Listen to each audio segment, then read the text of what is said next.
guide me.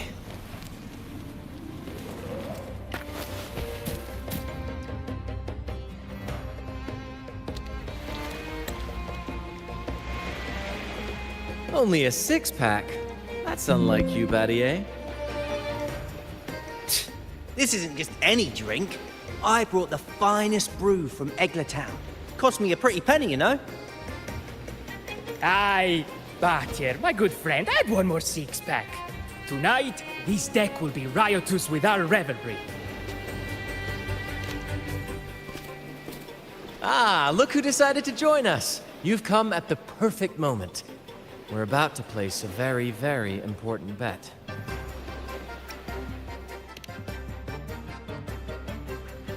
Hey now, grant this captain his due.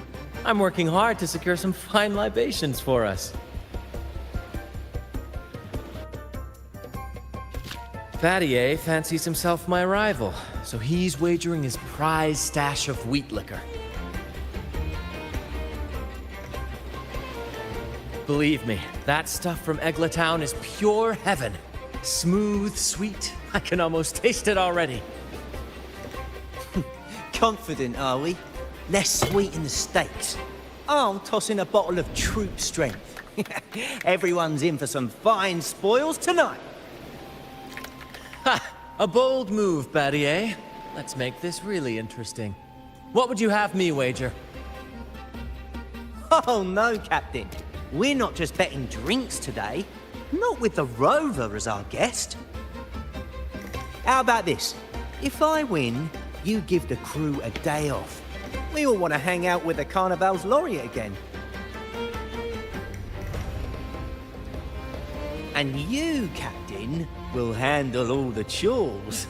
Cooking, cleaning, deck scrubbing. The old kit and caboodle.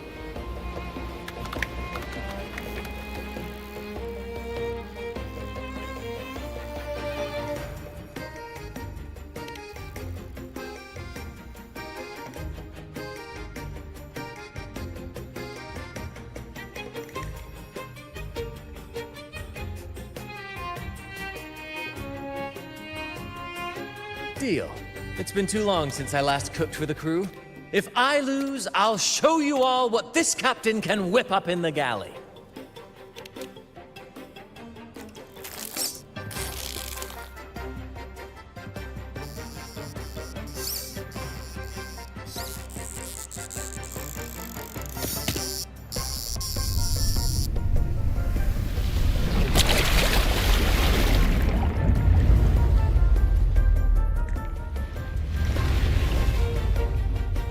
By the Sentinel, look at the size of that beast! Ha ha ha! Do we even have a pot big enough to cook it? Wait a minute. Isn't that Battier's rod?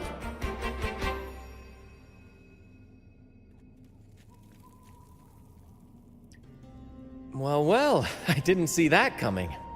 But I do relish a good twist. What's that? The Fish King himself? Oh, well done, my friend. And congrats, Captain. You just won yourself a day full of chores. Very well. A bet's a bet. Looks like I'm a humble sailor today. If you're playing sailor, then who's gonna be our captain? Well, who do you think? Feast your eyes on the great fish he caught. Oh, I'd say our laureate is more than qualified to steer this ship.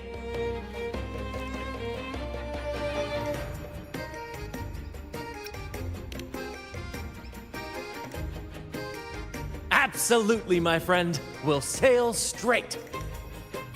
But no pressure, of course. It's entirely up to you whether you wish to take command. Setting that aside, why not join us for dinner? Trust me, you won't want to miss the liquor you won for us. Allow us to thank you properly for all the help you've given. So, what say you? Will you honor us with your presence? You must.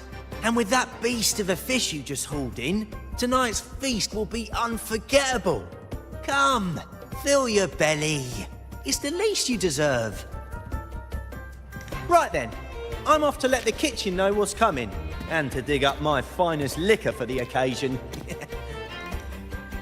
And I'll be excusing myself as well, Captain. Oh, time to scrub the decks until they shine like gold. Oh, and if you find yourself with nothing to do, feel free to explore. Make yourself feel right at home on this ship. Ciao! What does the captain of the troop of fools do in a day? But there's still some time before dinner. Might as well see what the crewmates are doing.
There's still time before dinner.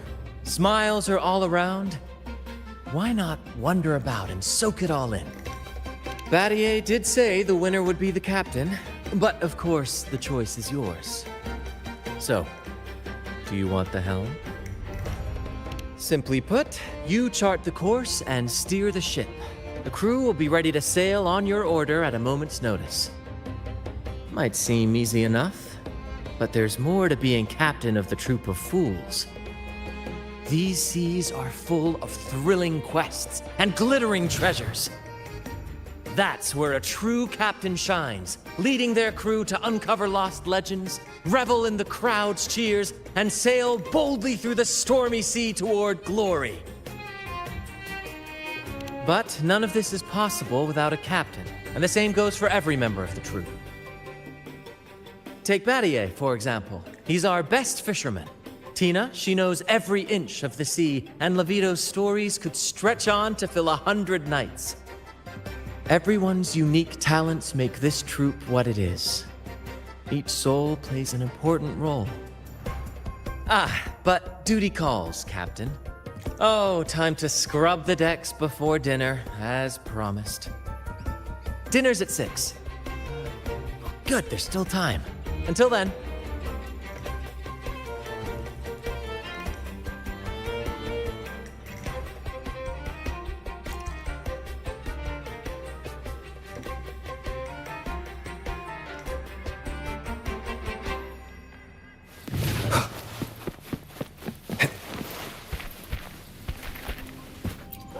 Six o'clock dinner! 6 o'clock dinner! There's still some time before dinner. A little stroll could be a good idea.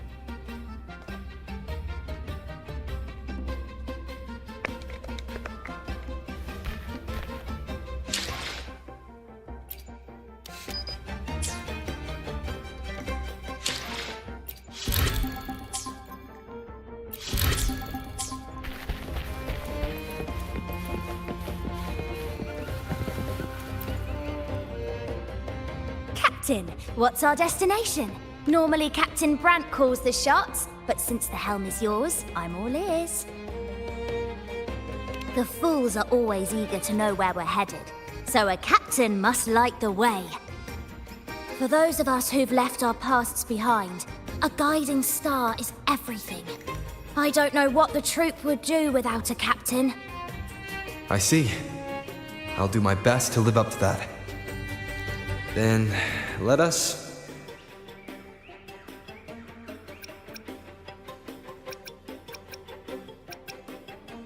Splendid! Brant took us to Septimont once, so we know that route well. Now that I know the plan, I'll go tell the others and get things ready. We've braved Wuthering Waves and stared down every tide. We're seasoned sailors, Rover. Captain Brant might be whimsical at times, but when the chips are down, he always pulls everyone through. Surprises are just part of our life, so we've gotten used to this improvised way of sailing. Speaking of which, we've been busy with convoy assignments lately as pirates have been causing trouble intercepting trade routes. So we should stay sharp, Captain. After today's performance, I'll check the sea conditions again. Tina! Where are you? Rehearsal is starting soon. I'm coming! Well, Captain, duty calls. I hope you're finding your footing here. Catch you later.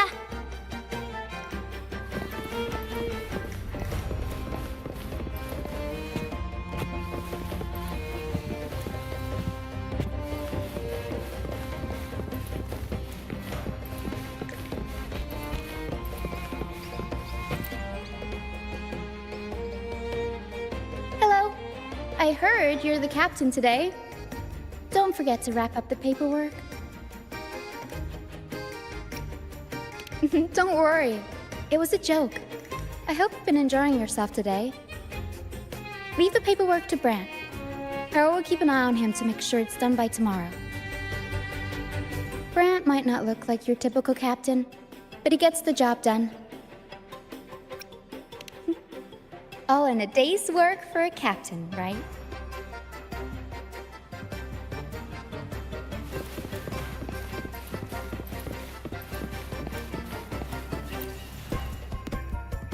The Returned sailed through scorching flames. Oh, just a little shanty about a tale on the tip of everyone's tongue lately. They say a pirate roams the stormy sea, an immortal who can walk through fire without a scratch. No one has ever caught him. The name's not important. It's just a story after all.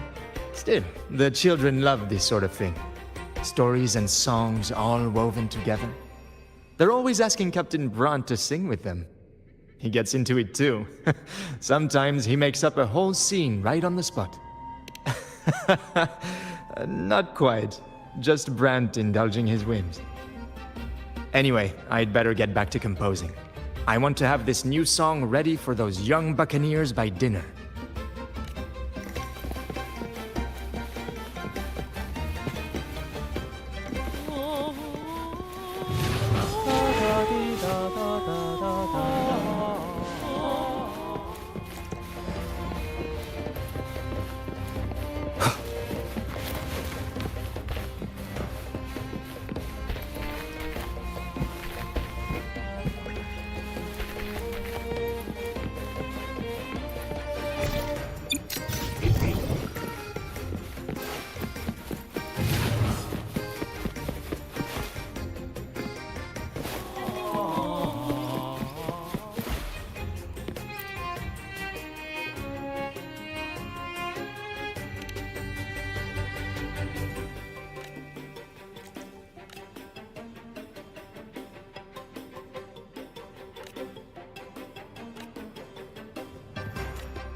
Bottle of troop strength, just for you.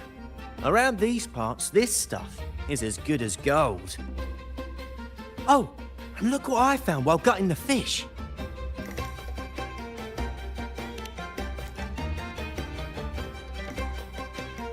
It's split in half. Odd, right? I found it just like this. It might even be a relic from the old days.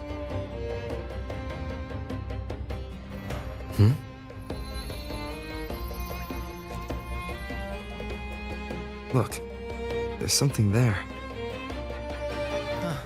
May I have a look?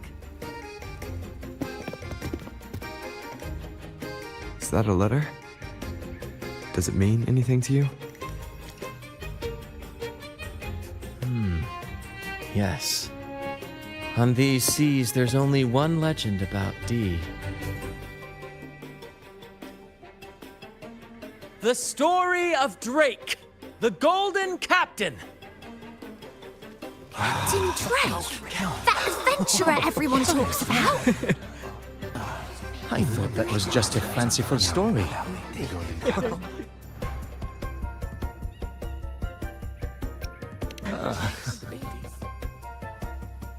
Captain Drake, the famed hero of Renacida.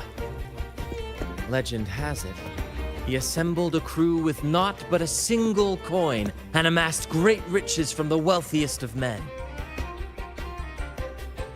He then embarked on a quest to chart a safe passage across the stormy sea, a feat worthy of being remembered forever.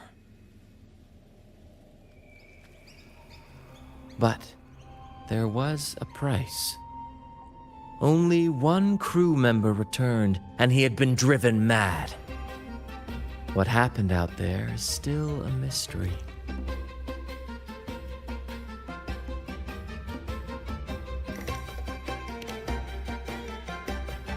Such tales were my bedtime stories.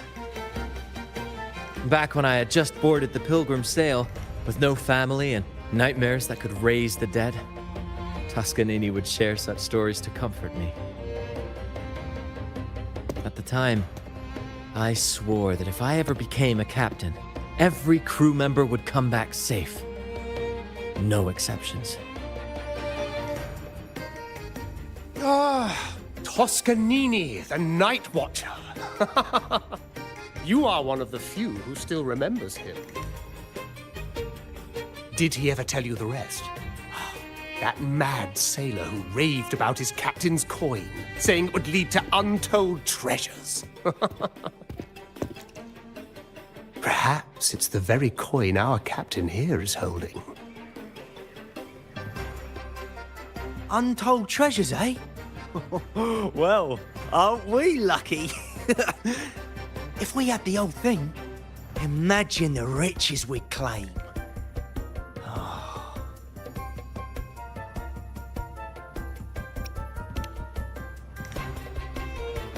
You raise a fine point. Where is the other half? Half a coin. Treasures? Ah, blast!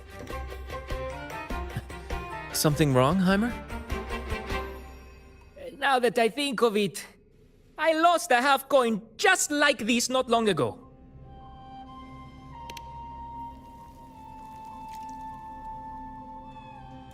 Yes, almost identical. There was a man yapping about his value. I thought he was just bluffing.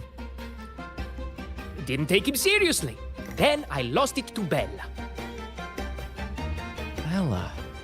Since the pirates started stirring the waters around Raguna, she's been hiring us to guard her family's ships.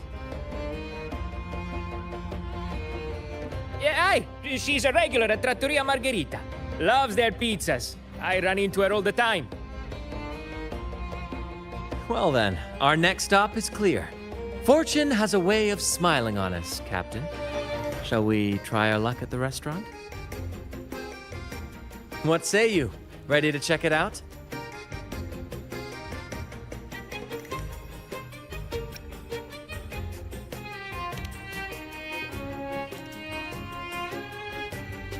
Aye, aye, Captain. Our course is set. ready the sails and let the wind carry us!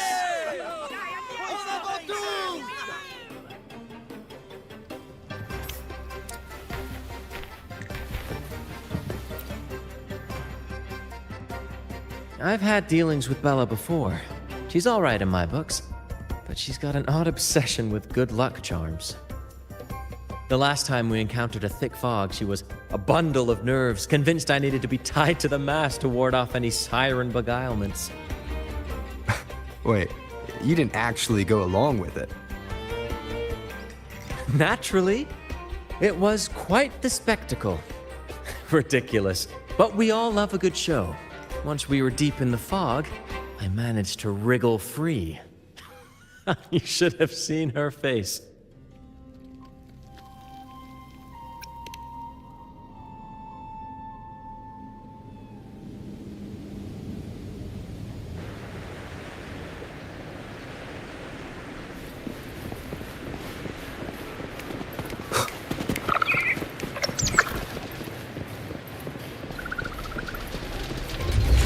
There she is. Huh, it's rare to see her drinking alone. Let's go talk to her.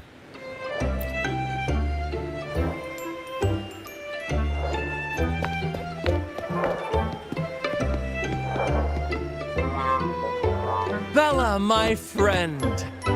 Why so down? It's not like you to drink alone. Oh, spare me the pleasantries. My luck has taken a turn lately. Nothing seems to be going my way.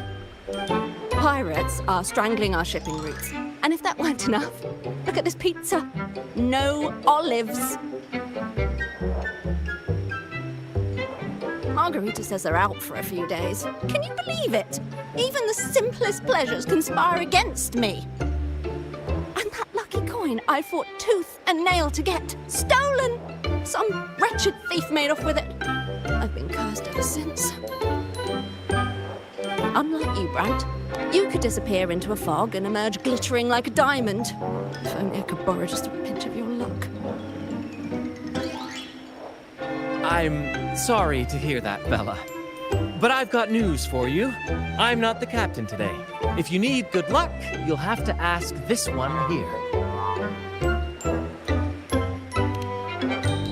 Yes, I lost a bet. Fair and square. Now I'm but a humble deckhand. You never know what the tides will bring, huh? Margarita, 2 glasses of nectar wine, please. And top off Bella's drink on my tab. Coming right up. No luck charm beats a good glass of gocce di divino. Cheers to shaking off that bad luck.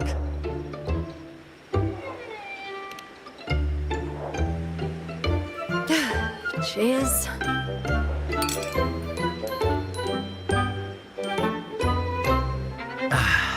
That's fine wine. By the way, Bella, where exactly did that coin of yours get stolen? Right here in the restaurant. A few days ago, I placed it on the table while I was chatting. Next thing I know, poof, it vanished. A lot of diners have been losing things lately. I can't say who's behind it, but it seems to be happening more frequently.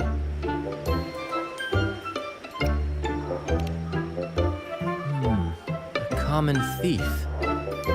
Captain, I have a plan, but I'll need you to steer the ship this time. Whoa, really? I've only just started on mine.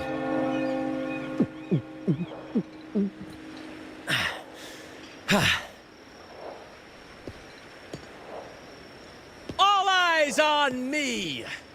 I, Brant of the Troop of Fools, have a grand announcement to make. What's happening here? Is this supposed to be part of their show? Friends, gather round. Have you ever heard of the legend of the lucky coin? A coin said to guide its owner to untold riches and hidden treasures buried deep beneath the stormy sea. My friend is fortunate enough to have half of this coin, so we set out to find the other half. The fog tried to lead us astray, and raging tides sought to hold us back, but we did not yield. The coin's magic has led us here, and now we seek to reunite it with its missing piece. So, ladies and gentlemen, if any among you holds a clue to the whereabouts of the other half of this coin, step forward now. Share with us the secret, and fortune shall be shared in return. Ah, Bran is playing the crowd. A clever move. With all eyes on him, this is my chance to look for any unusual behavior.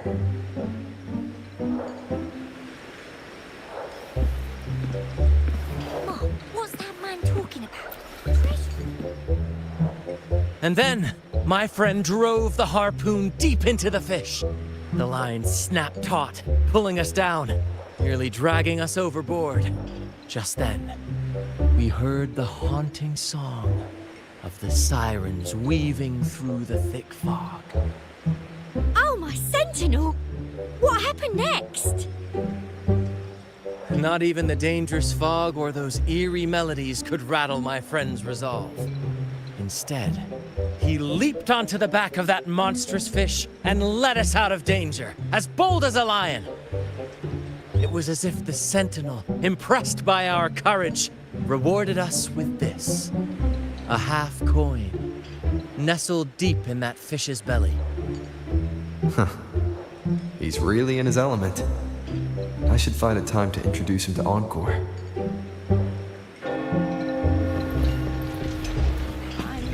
Confused. A lucky coin!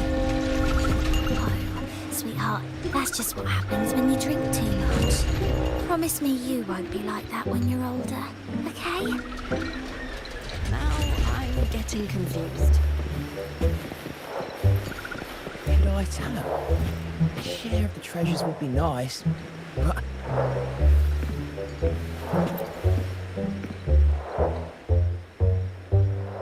Should I tell him? A share of the treasures would be nice, but... Huh? Me? Nah. I've got nothing for you. All right. Maybe I do know a thing or two. Oh, damn it. Oh, fine. I know where the other half is, but you'll have to cough up some payment first. How am I supposed to know you're not lying just to pocket the reward? I'm not lying. If that rotten pirate'd stolen it from me, I'd still have the coin with me now. Wait!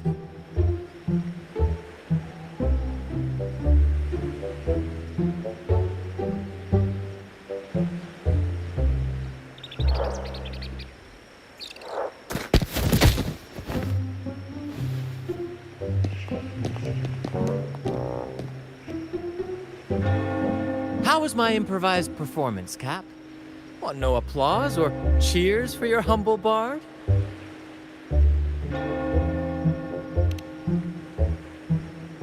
Thank you. That was a wonderful performance.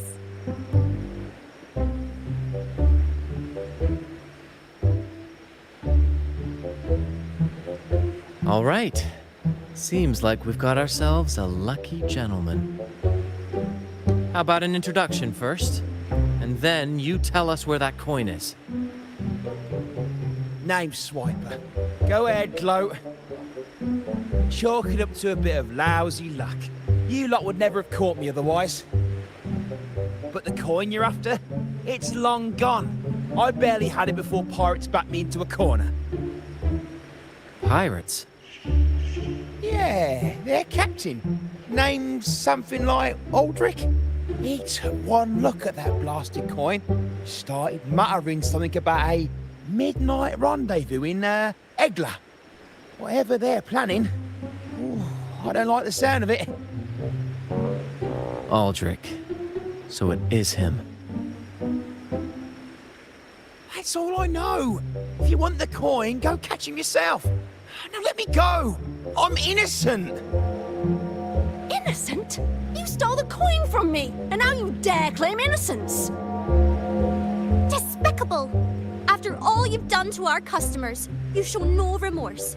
You're off to the Order Tribunal for judgment. The Order Tribunal? Hey, you can't do this to me. I told you where the coin is. You owe me for that information.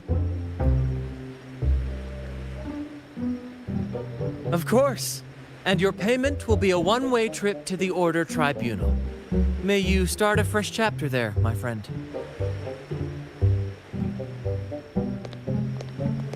Move. I'm taking you to the tribunal. You'll be coughing up every single thing you've stolen, and then some.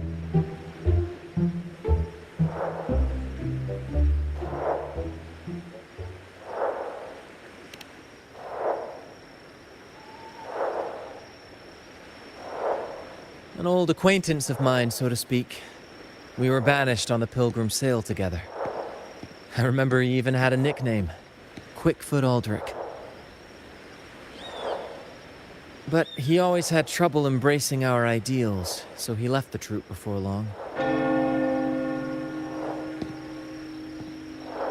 The next time we saw him, he had already become a pirate.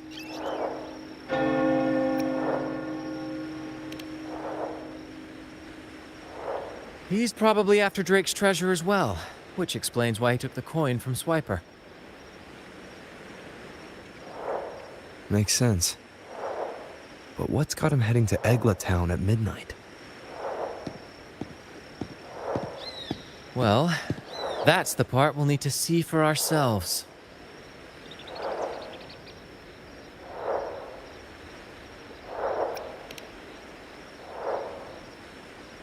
Looks like we'll be burning the midnight oil. Once we arrive, we'd better keep an eye out for those plushies.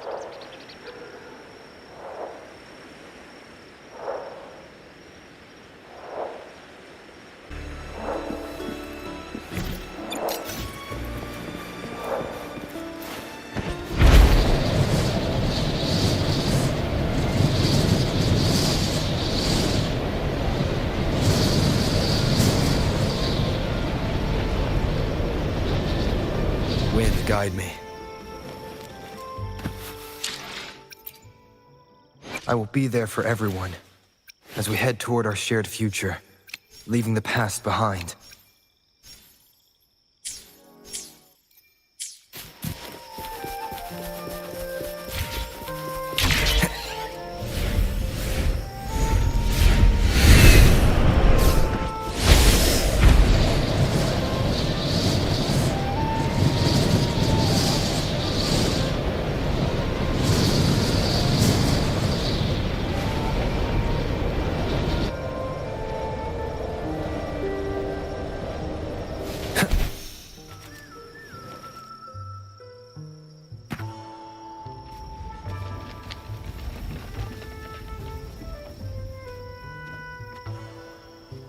Captain, look over there.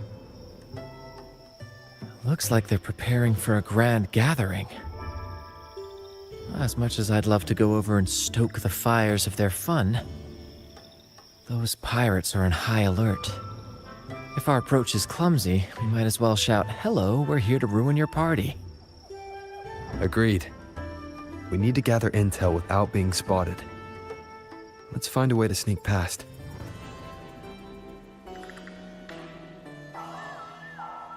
Exactly what I was thinking. See those echoes over there?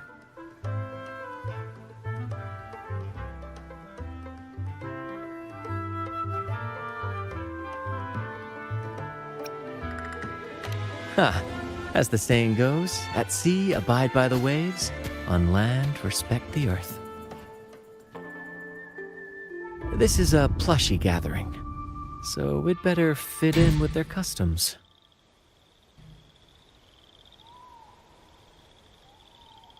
Come on, Captain. The night has cast its spell, and it's time for the plushies to dance.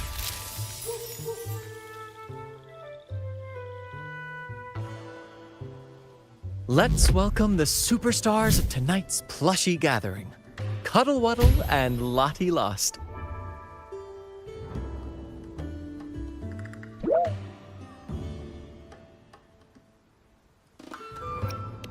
Because a troop can only have one Cuddle Wuddle? All right, let's go give Aldrich a surprise he won't forget.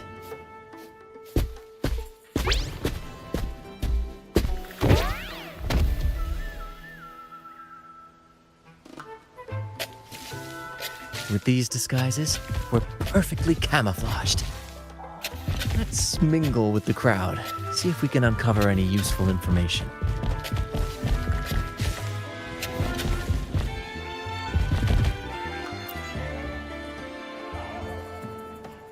I'm telling you, it's huge news, matey. Heard it straight from the captain himself. What did the captain say? Spit it out! The captain said... Oh, wait a tick. What are you doing here?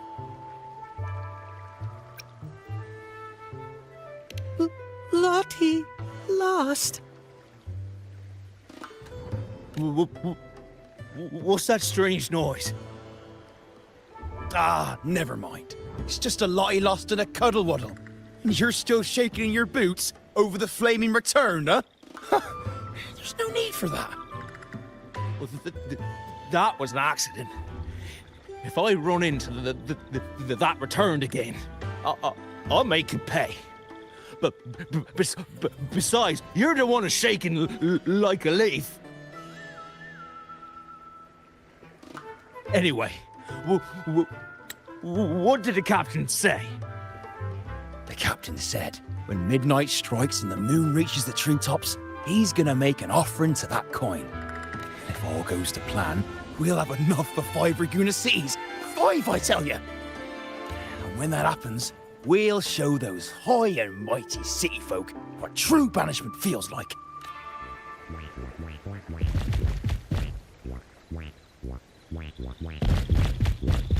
Brant, look over there. There's another Lottie lost. No, we're not the same. That's a sad Lottie lost. I'm the happy one.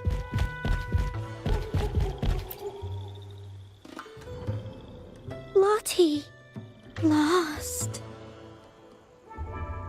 She said, A Lottie lost can't be happy. I've never seen a happy one before. And that Cuddle Wuddle looks real strong. Why are you here? Is it for that big bad pirate? oh, come on. I'm accurately translating everything she's saying. Lost. Fine, I may have embellished a bit. Don't be angry. Lottie, afraid. She's warning us to be cautious. Pirates aren't fond of echoes, so she and her friends have been forced to stay out of their sight. Don't worry, gentle Lottie Lost. We'll do our best to help you and your friends dance freely in the moonlight again. Gentlemen! The moment we've been waiting for is finally upon us. Aldrich really hasn't changed a bit. Get ready.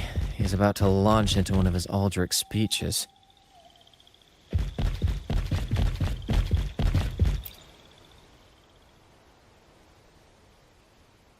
Gentlemen! Do you still remember the day you boarded the Pilgrim's sail?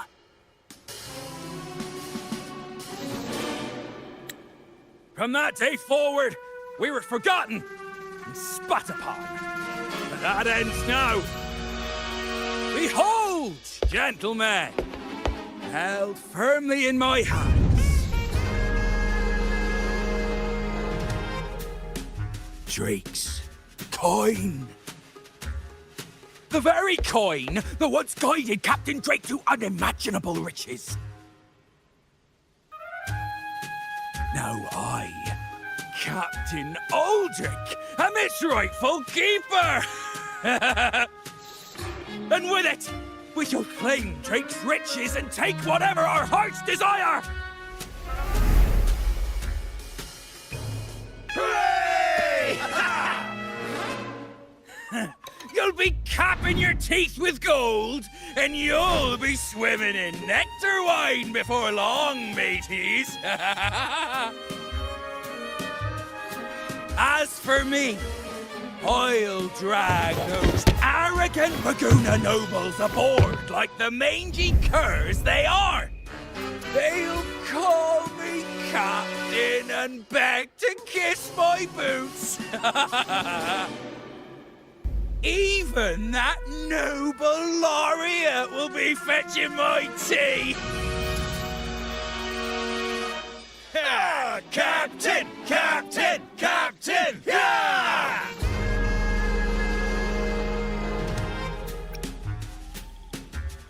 What's gotten into him? For this momentous day, we braved the fog of penitence and to bring back the golden fleece and the bell-ringing crab. No wonder we ran into trouble a few days back. All our blood, sweat, and tears have finally led us to this coin. Our map to untold treasures! Coin, oh coin, reveal to us the location of the treasure. Grant us the amber key to fulfill our desires.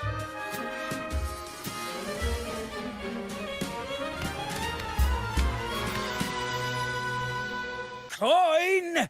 Oh, coin!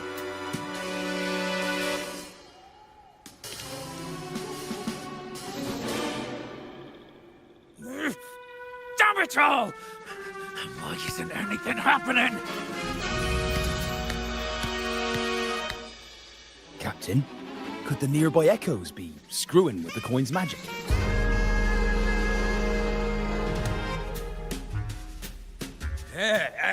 Good point! Gentlemen, if you want your dreams to come true, capture every echo in sight. Leave none behind! Aye, aye, Captain! What you lost? Enough of your bluster, Aldrich. Can't you see your audience is about to doze off? Who's there? Lottie Lost speaks! It's happy, Lottie Lost. And remember those dazzling names, for you are about to witness our might in this showdown. Cuddle Waddle also speak. Fool! Can't you see they're not the real Lottie Lost and Cuddle Wallow? They're just humans in disguise! Seize them!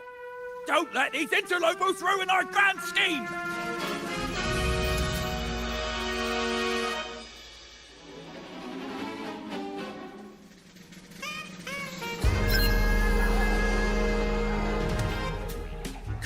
Captain, why are you just standing there?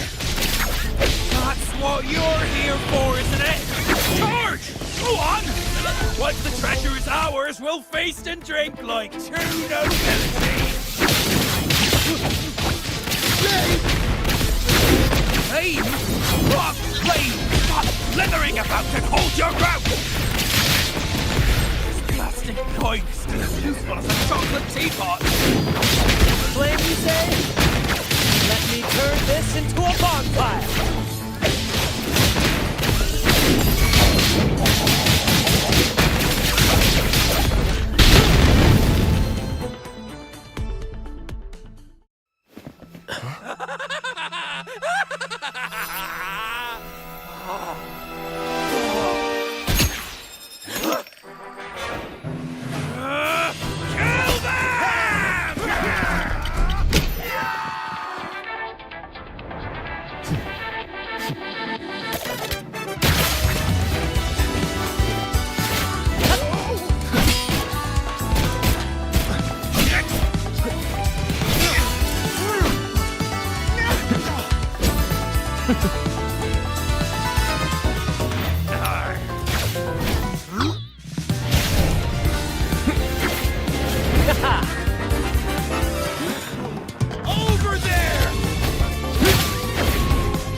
yours, Captain!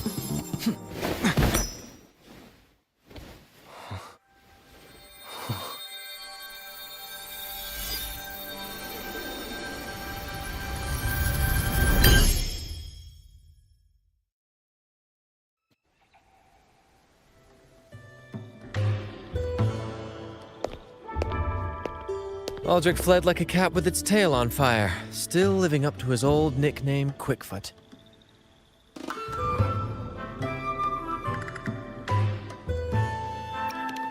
Indeed. And we reclaimed this half coin. And next time we're in Raguna, we'll return it to Bella. I've got a feeling we'll cross paths with Aldrich again soon enough.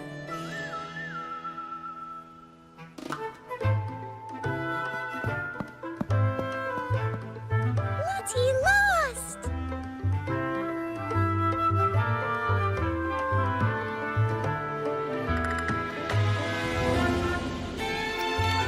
Well, would you look at that? Captain, I didn't know you were fluent in Echo. Miss, as promised, you and your friends can now dance in the moonlight to your heart's content. Go on, enjoy.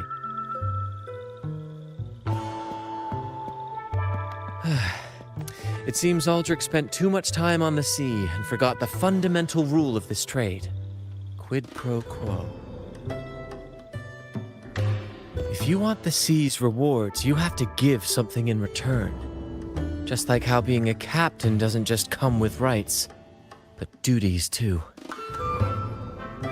Every reward has its price, and tricking his men into paying it for his own gain is absolutely unforgivable. Anyway, take a look at this. This map marks 3 isles. I'm betting they're the hiding places for Drake's treasure.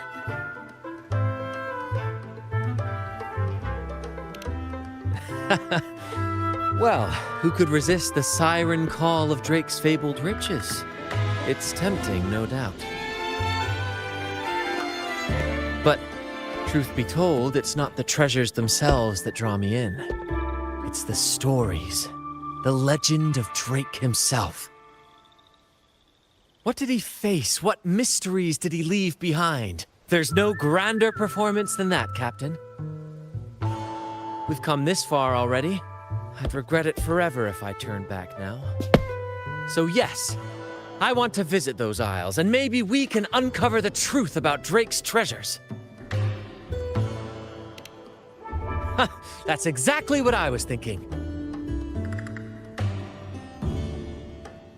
Luckily for us, one of our troops' gondolas has been docked since the Carnival. Looks like it'll come in handy after all. Off we go. I'll lead the way.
Here we are, Captain. The port. See that gondola over there? That's ours. Sometimes we set up a temporary stage on it for impromptu performances. Keeps things lively.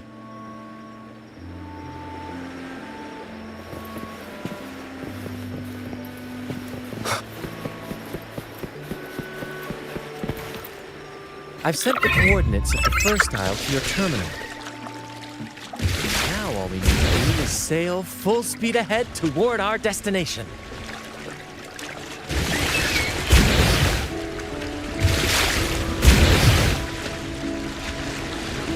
We're nearing the dock. Let's head in.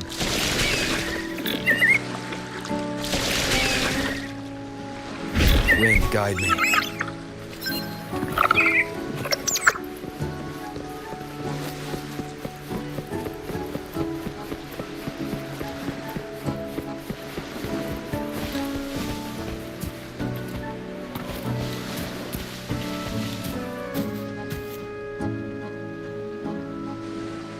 It's so quiet, like an intermission. Whenever it gets this still, I can't help but anticipate the next act, and the surprises it might bring. Captain was right! They're here! Everyone, get them!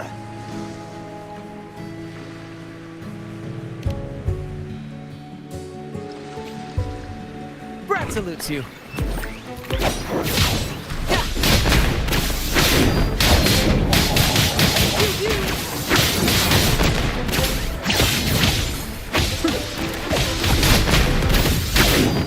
Listen carefully.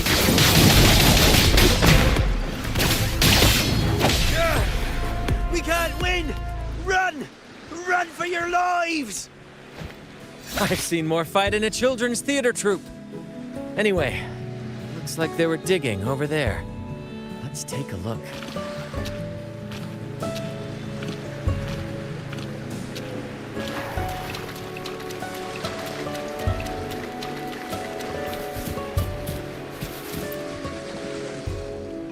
Here it is. It looks like a chunk of amber. Its color is quite beautiful. Remember the amber key Aldrich mentioned before? This must be it. Let's take it and head to the next aisle.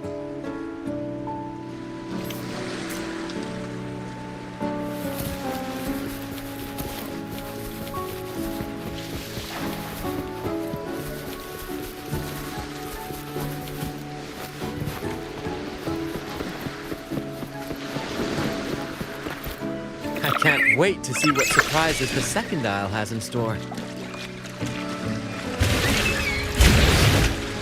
Looks like the fog is rolling in.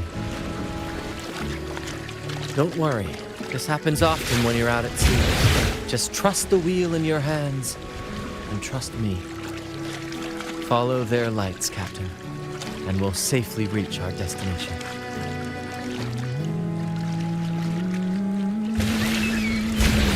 Look at those shipwrecks, Captain. Are those Drake's ships? Yes. It's said that Drake's fleet sailed across the entire stormy sea. Hard to believe that such a legendary figure could lose his way. But if these wrecks are here, it means we're nearing our destination.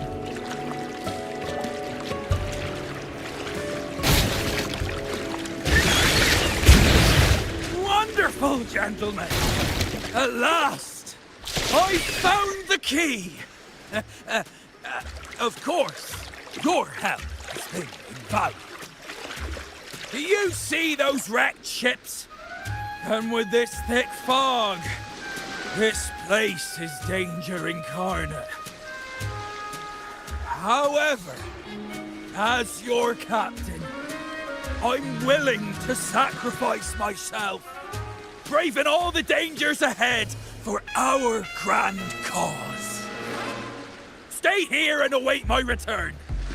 And if anyone dares to get in our way, make them rue the day. Captain! Oh, Captain! That's Aldrich's voice.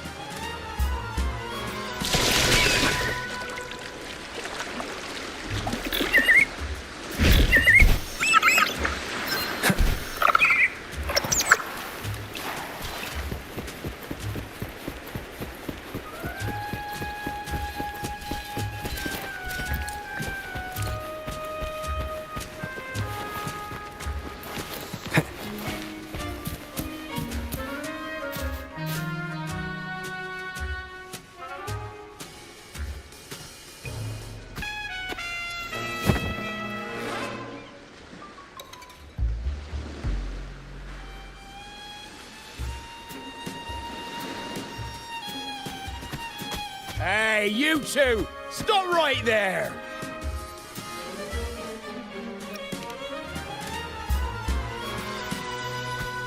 Nonsense! My eyes tell me you're not just passing by.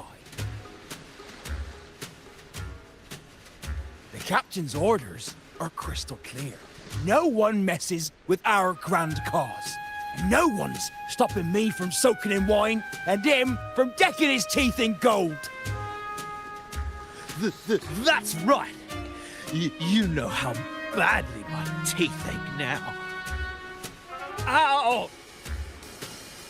All right, let's show you what real pirates are made of.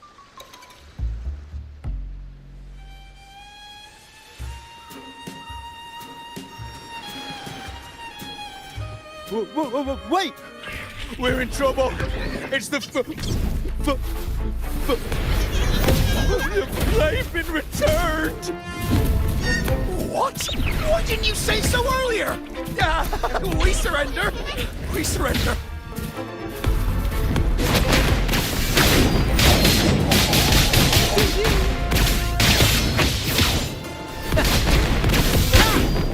Victory's mine!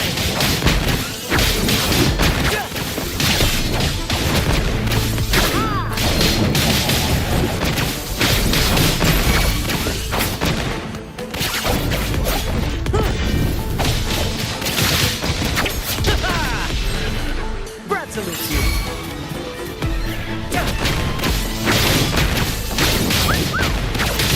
Listen carefully.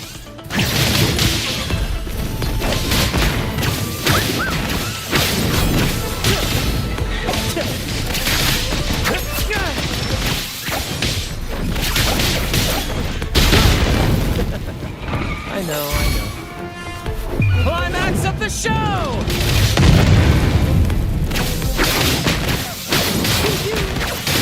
Listen carefully. Keep the tears coming. Listen carefully. All right, we yield. Didn't expect you to be the Flaming Returned, the legendary pirate who can't die. We don't stand a chance.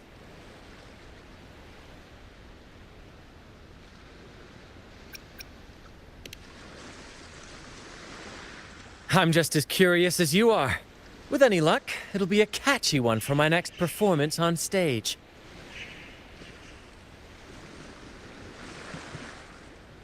Stop playing coy. You know what I'm on about. It's a tale every sailor has heard.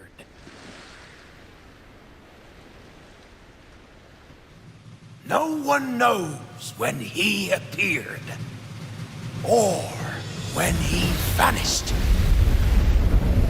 He was hunted time and again, but slipped through every noose. They say he's immortal, for no raging storm, nor crashing wave. Look at me! Not even the sharpest blade can kill him.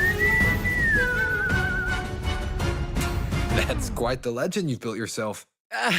Let's see how this plays out. Oh, strong as hell that one was.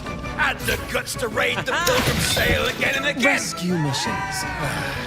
Anyway, he always ruined our plans. Every time we set off to raid those merchant ships, this fiery bastard would swoop in, flames blazing. Beyond outrageous.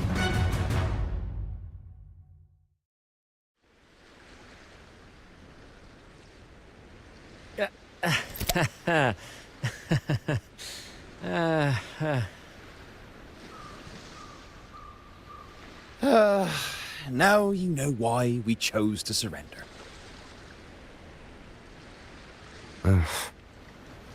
Oh, right. I am the Flaming Returned, the immortal scourge of the seas. Cross me, and you'll be haunted by the crackle of flames every night. Gold, for the love of gold, don't! I'll spill everything.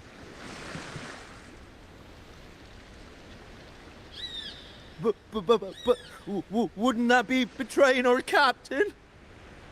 Oh, fool! Didn't you hear the captain? If anyone dares to get in our way, make 'em regret it. If we don't give 'em what they want, the captain won't sleep a wink. He'll be plagued with nightmares of this menace.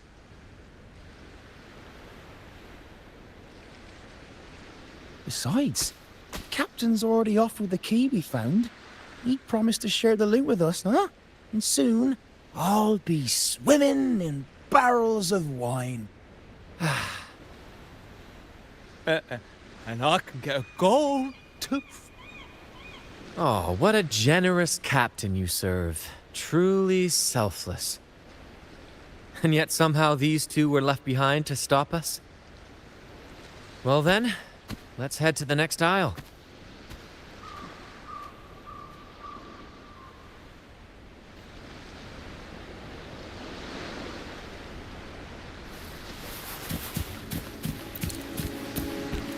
Wind, guide me.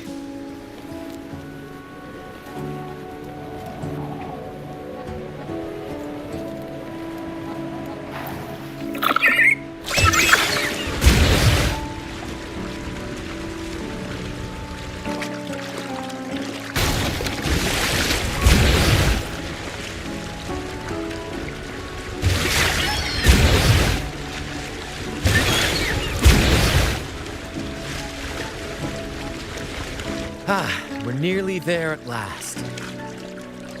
I'm very excited. There's something magical about the end of a journey, don't you think?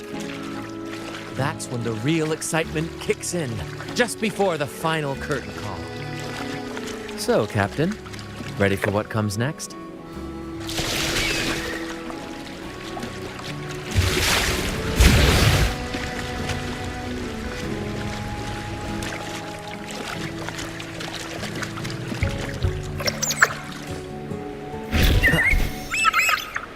Aldrich. Right there. Just as we thought.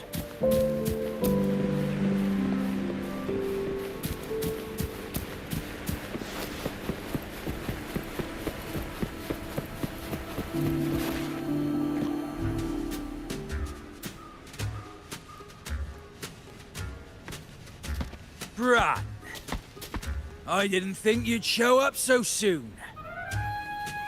And I didn't think you'd still be here. Where's all that treasure then? Your crew is itching for the grand return of their selfless, heroic Captain Aldrich. Useless fools. Couldn't even slow you down.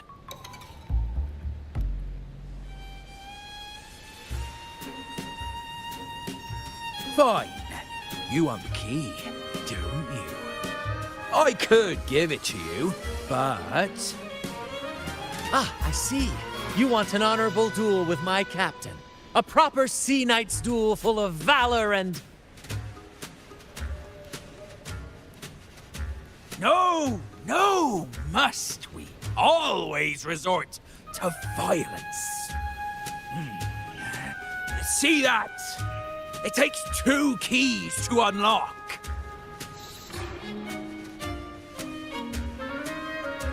You have one, and I have the other. We both want the treasures, right? So, how about this? I'll give you my key. But we split the treasure. 60-40. No. Wait, I'll be generous. You take the 60, and I'll settle for 40.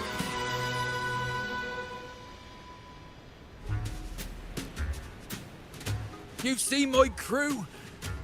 Those poor souls. I'm doing this for them. To give them the life they deserve. A happy, peaceful life. What do you say, Captain of the Troop of Fools? A fair deal. Wouldn't you agree? He sounds sincere. But can I really trust him? Regardless, agreeing to his deal to get a hold of the other key is in my best interest. even if it's a trap, we can handle it. In that case...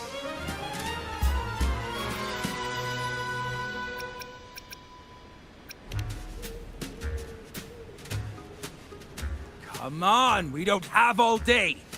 Make a decision or none of us will get the treasure. Deal. Hand over the key.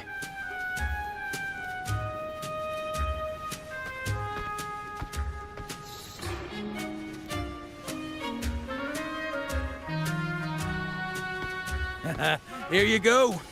The gate's right over there.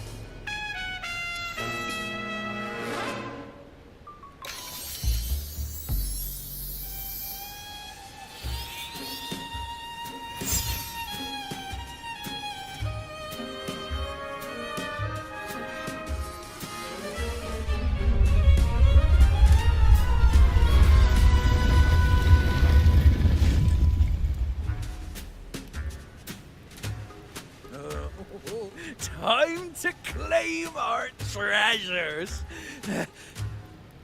Wait, what's that? You stay here and defend our great cause. Show them the true might of the Fool's Troop. Farewell.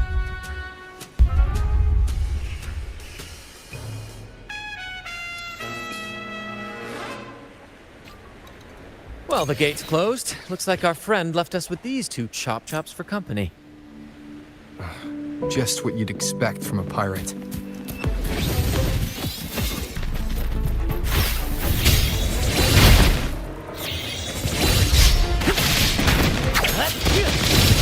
It's but a splash.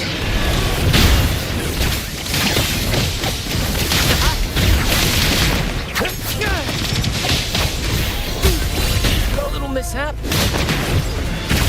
Flash. Let the tempest strike harder. This is getting fun. Ow! Careful. Waves rise. Judgment strikes! Hopefully this helps.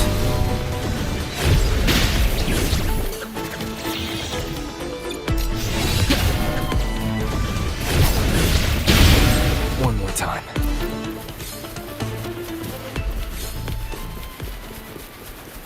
Leave it to me.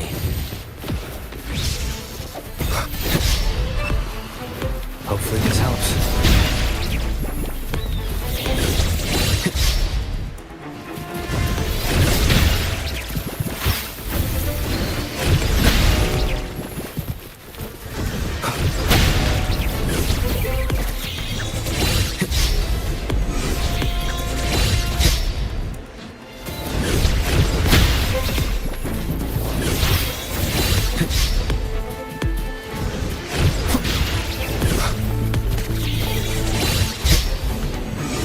Hopefully this helps. Tempest of slashes. Annihilation!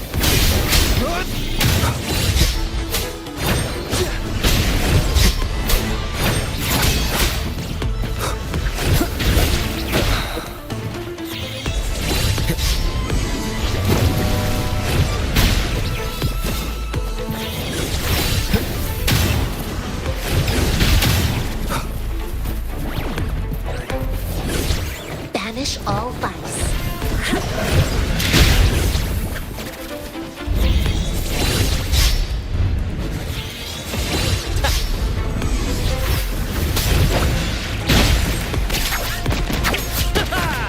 There's an opening over there. Let's check it out.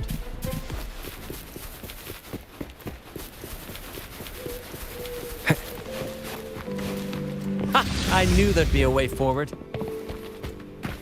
Let's keep moving.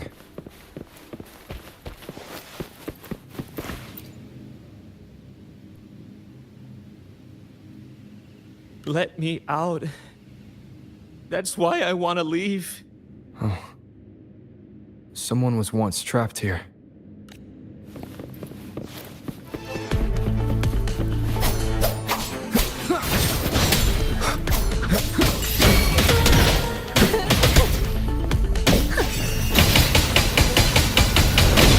Wind calls, waves fall. Is that a picture? It's badly eroded. Let's take a closer look.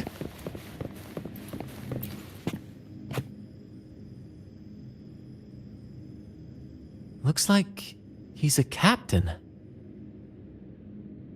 He's got a scale in one hand and... Wait. That coin in his other hand.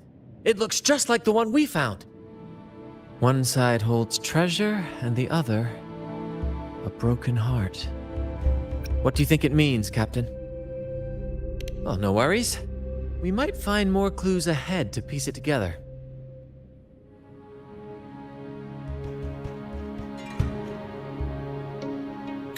You know, there are stories about a place at the edge of the ocean.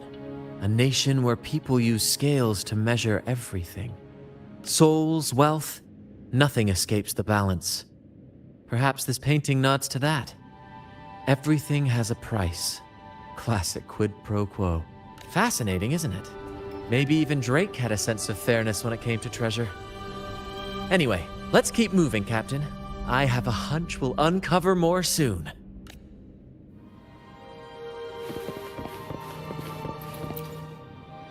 It says, "O sea, curse equally all who dare to steal the treasure.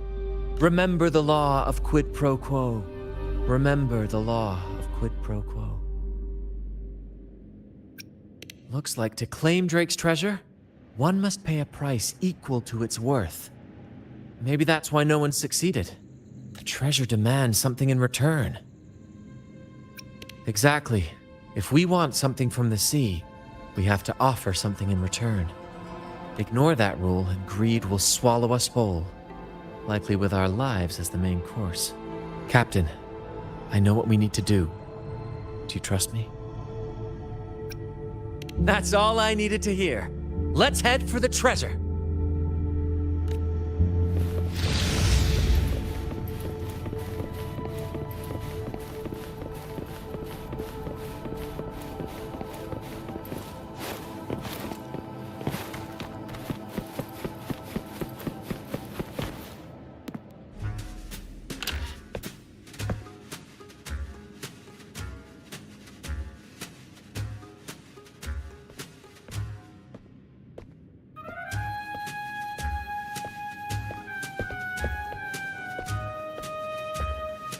Ah, my dear friends, what a joy to see you both in one piece.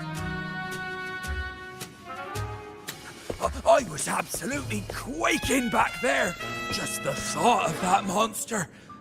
It still gives me the shivers.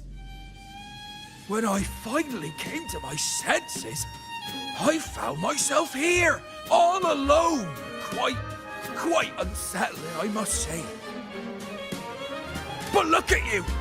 You took down that beast faster than I could blink!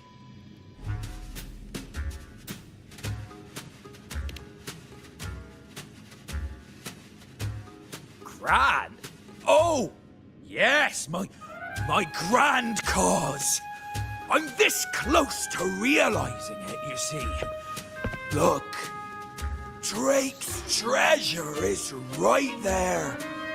So brilliant, so dazzling.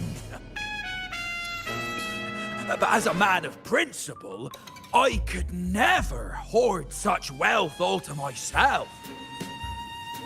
So, in the spirit of fairness, I'd like to give you the honor of opening it first.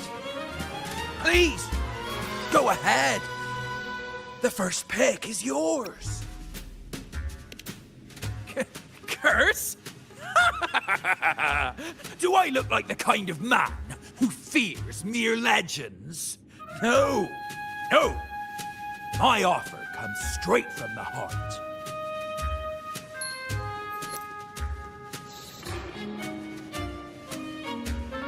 It's okay.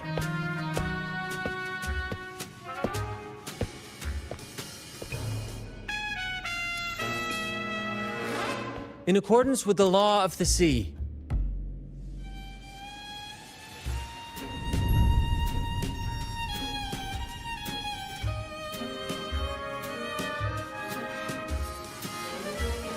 This is just a teeny tiny curse. Nothing more, nothing less. You look fine. Curse! Turns out it's as harmless as a kitten. Oh, I fretted for nothing. Yes! Now all this treasure is mine!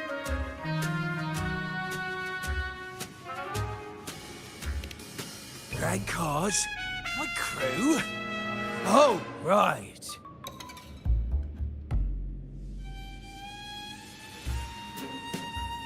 I'll toss a modest pouch to each of my loyal mateys, and the rest, all mine! When I left the Pilgrim's Sail, there was only one thing that stayed with me. To chase my desires without chains. And after all these years, I've cracked the code! Money! That's my one-two calling! But everything comes with a price, Aldrich. And now, it's time to pay yours. What?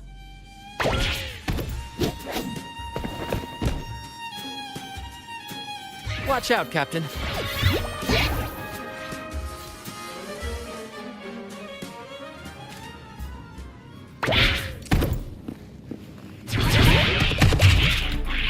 Same actor, different role. Let the flames rise!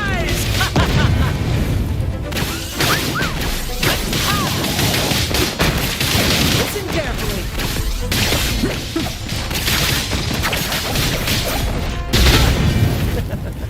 I know.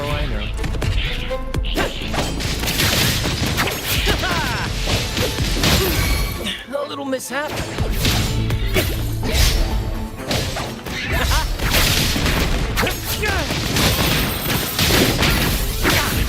No worries.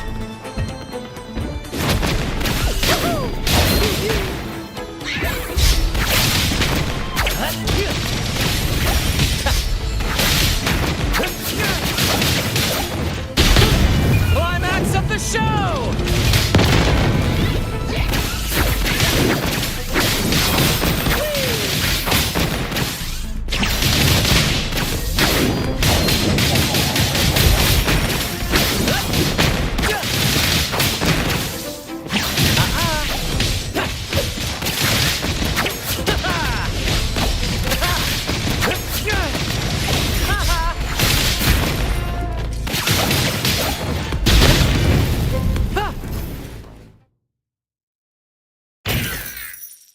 The gold! My gold!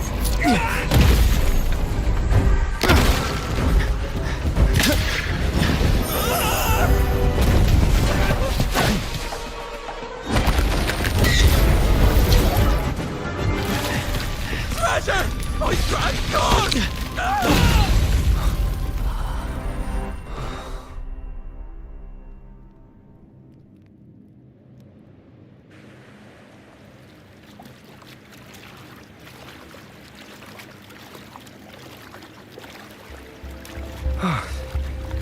We managed to slip away. I never thought he'd pick those treasures over his own life.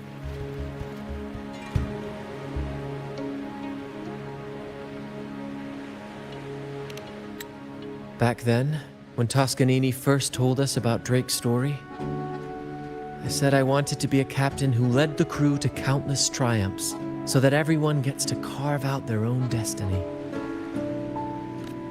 Aldrich just laughed, calling it foolish. He said, "You fool! With Drake's treasure, you can crush anyone and make everyone's life better by force."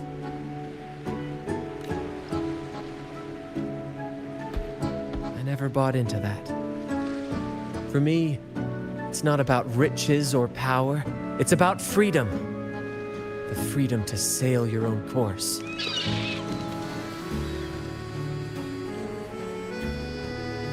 That's why we parted ways. He left the troop of fools and became a pirate.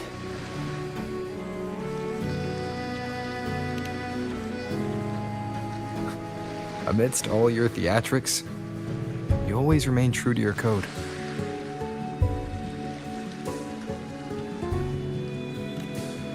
As a captain, you're quite different yourself. Certainly one I'd be proud to follow. You accept your crew for who they are, understanding and respecting their choices. I've had my share of adventures, but I must admit, this one with you has been a breath of fresh air. By the way, look at this.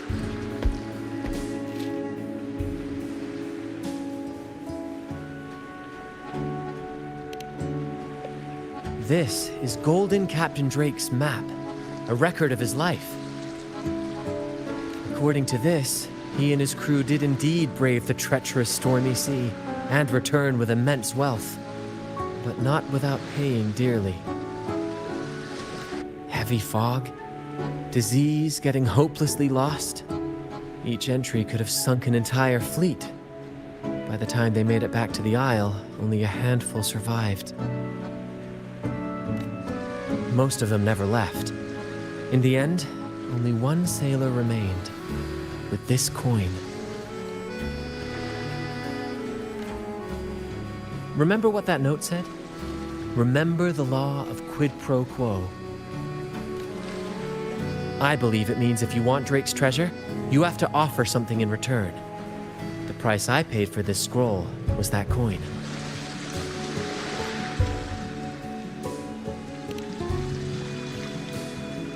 Yes, but isn't it fascinating? A single coin can lead to both dreadful curses and priceless treasures. Who would have guessed that Drake's most valuable treasure would be a map worth just one coin? Honestly, when I made the trade, I wasn't sure what I'd get.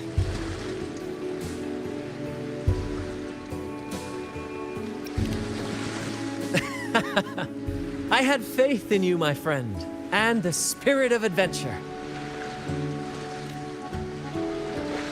This story is far more compelling than the saga of the Flaming Returned, don't you think? Ah, you remember those pirates who said I was always on the run? Every time a bounty was placed on my head, I'd work with my crew. They'd turn me in for the reward, and I'd handle the escape. Well, the rumors spread faster than I expected. Anyway, if you're up for it, the trip back is long enough for me to tell you all about it. So, Captain, the adventures come to a close. Ready to sail back home?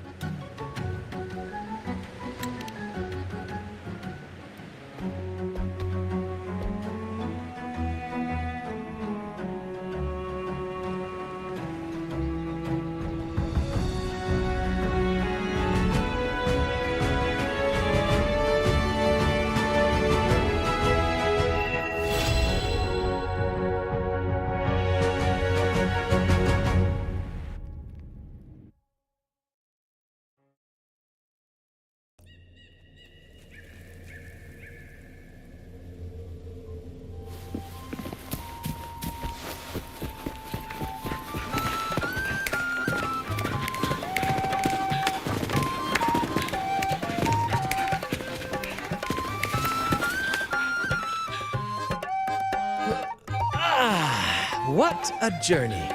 It feels good to be back. Paperwork? Why wasn't I warned about this? Jokes aside, you can count on me for that. Anyway, this is for you. Is this Drake's scroll? Exactly. I figured it would be a good memento of our adventure. Oh, and due to your stellar performance, I'm officially naming you our troop's honorary captain. As witnessed by this map. Well, that depends on when the next adventure calls. You know that I'll be ready to join you. Just say the word.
This is a testament to my connection with the world around me, and it's very much my companion now, bearing witness to everything I've experienced on this journey.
This is a testament to my connection with the world around me, and it's very much my companion now, bearing witness to everything I've experienced on this journey.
This is a testament to my connection with the world around me, and it's very much my companion now, bearing witness to everything I've experienced on this journey.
Wind, guide me.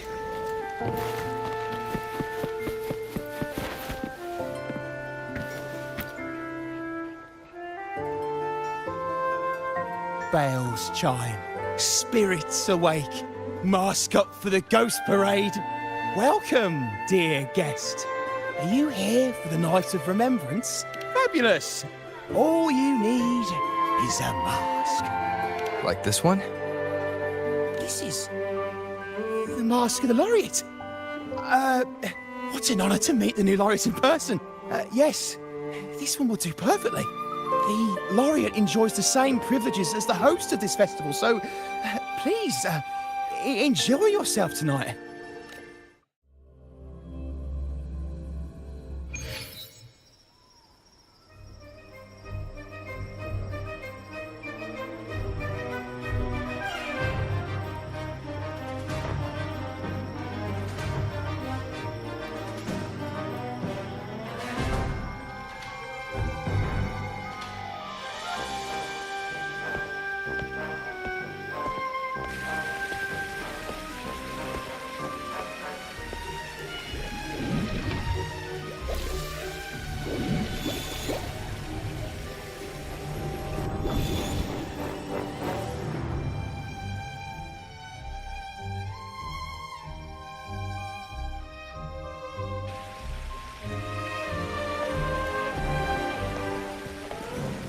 Cantarella?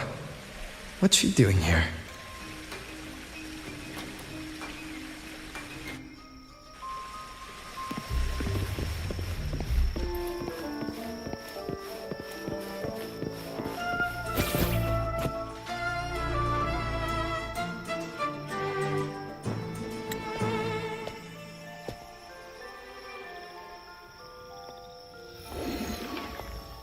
What a pleasure to meet you again. So what brings a distinguished laureate to this ghostly place?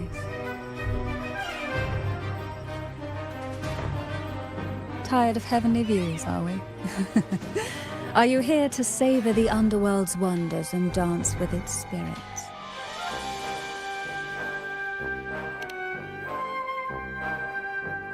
Why not? What harm could there be in a ghost of the deep reveling among spirits?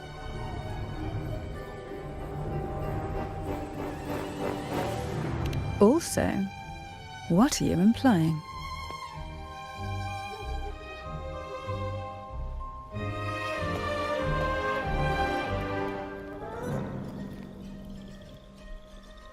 On the night of remembrance, it's only natural that the departed return to the mortal realm for their unfulfilled wishes. Still, it'd be best if they didn't stir up trouble for the living. In my humble opinion, lost souls find peace only when their wishes are fulfilled. Then perhaps they'll stop haunting people. Since fate has brought you here, why not offer your aid to those poor restless souls? I'll join you, of course.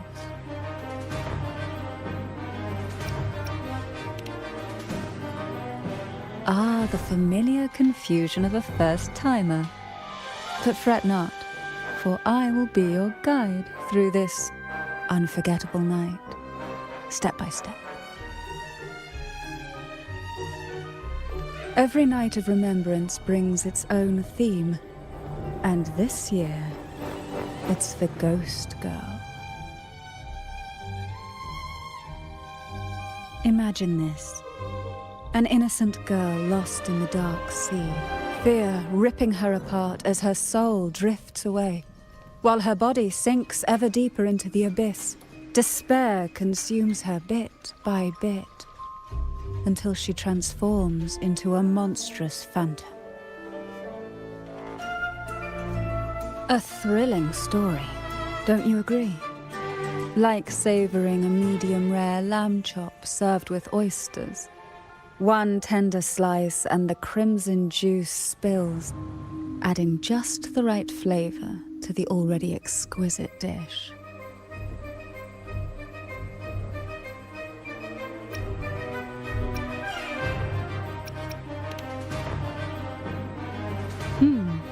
So we share similar tastes. How wonderful.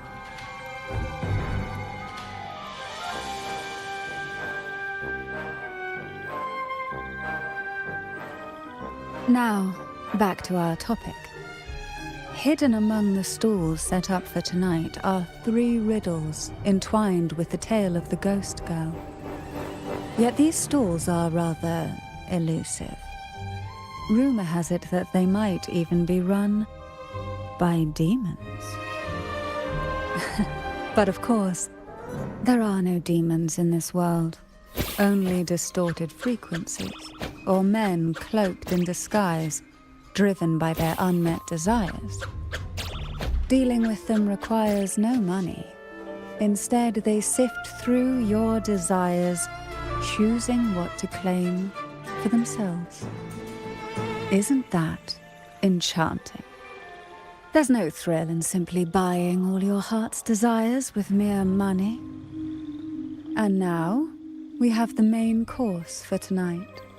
Whoever solves all 3 riddles and uncovers the mystery of the ghost girl can ask the host for an elixir. Whether to turn stones into gold, grant eternal youth, or even bring the dead back to life. Whichever you want, this potion is here to make it real.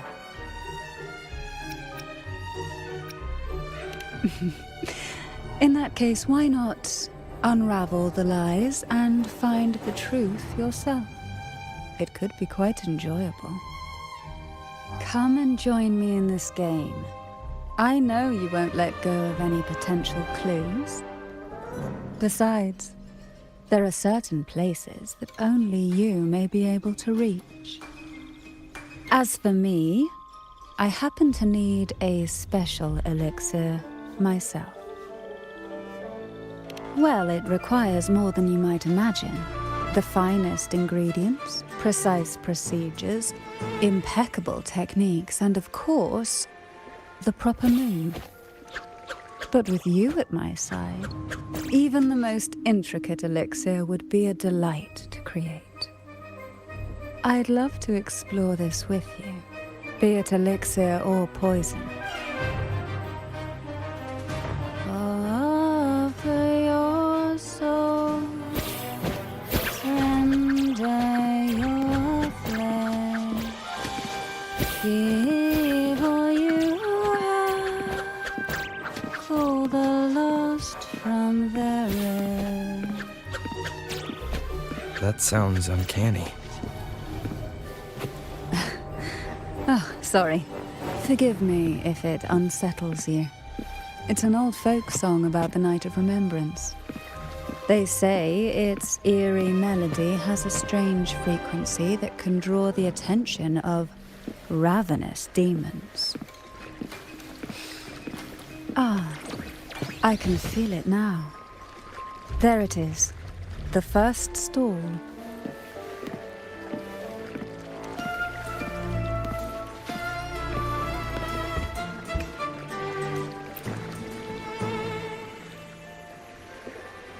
Welcome. Would you like to reach for the brightest star in the sky? Or indulge in the greatest joy of the mortal world?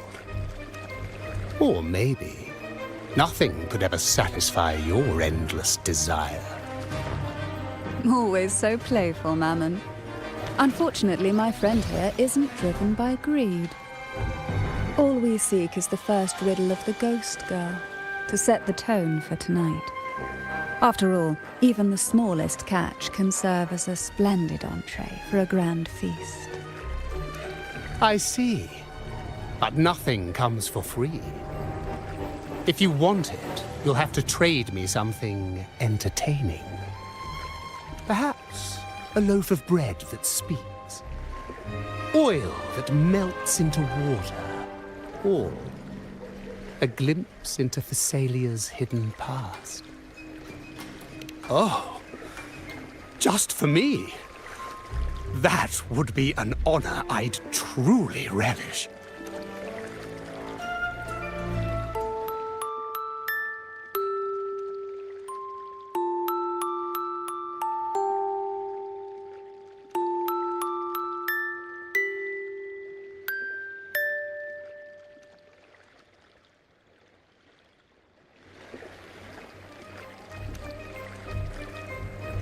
how marvelous!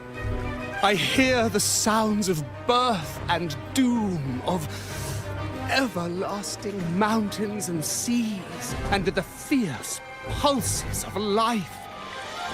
This is life's symphony, each note threaded by the loom of time, more alluring than any siren's call. As promised, here is the first riddle, the siren's song. Long ago, a group of girls followed the siren's call out of town. They journeyed to the crown atop the mountain, and to the waterfall that cascaded into the depths below. Beyond this riddle, I, Mammon, have yet another gift to offer for your performance. Please take this music box.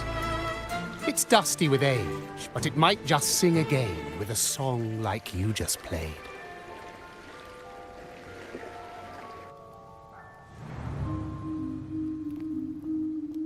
That person does seem a bit extra. It's understandable. Hearing a laureate perform is an honor, a blessing for everyone in Rilixi. Even this music box should be humming along in admiration.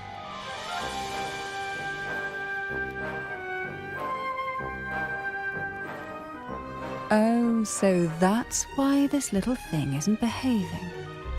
Someone must have silenced it, leaving it unable to sing.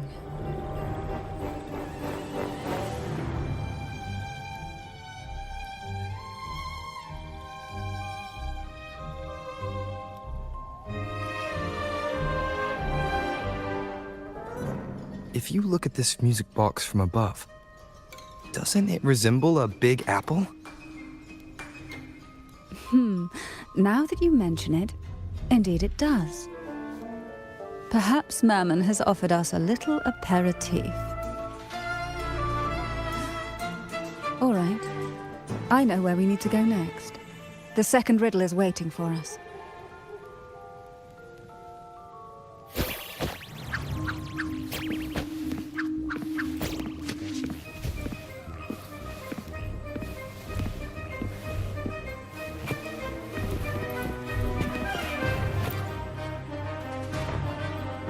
I know what you came for. Without exceptional insight and unparalleled courage, all you'll end up with are mere scraps. If you lack what I seek, and just swallow the scraps with the ashes. Good enough for the fishes, perhaps, but hardly something to serve at the table. This distinguished friend of mine deserves nothing less than the finest dish and the freshest apple. Well then, give it a try. May you find the freshest apple. Go on, make a choice. Let's see if this apple holds the prize you seek. Huh. What made you choose this one? Was it your sharp intuition, or the ability to see right through everything? No need to answer. There's something in you. I can tell your soul is burning like a flame that no ash could ever smother. Take this luck hidden within the freshest apple. Go on, you deserve it. This little taste of luck is just a starter. Now, allow me to serve the main dish. Here comes the second riddle. The red apple. The girls lined up for their apples, each one in a vivid, glistening red. But why would apples appear in the deep sea? Whether it brings luck or misfortune, taste it and see for yourselves.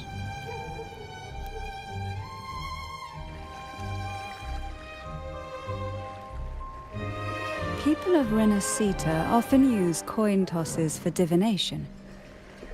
Heads up signifies good fortune, a sign of following the sacred path. Tails up, however, invites misfortune, a mark of defiance against the divinity.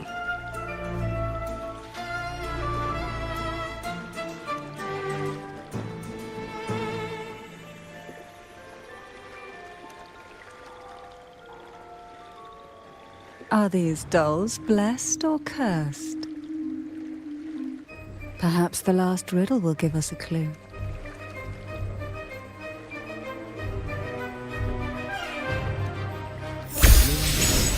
Inspired by the deep sea.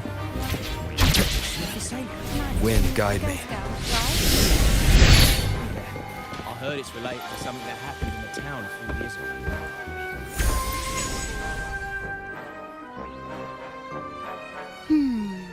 Which is the most beautiful among these dolls?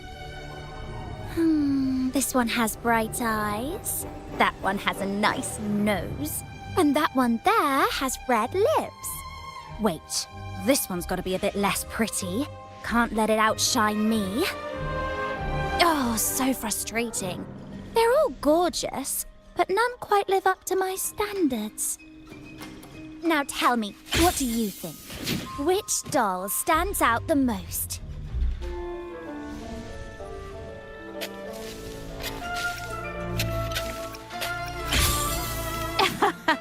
I like your honesty. Yes, they're all pretty much the same, aren't they? Here, take this one.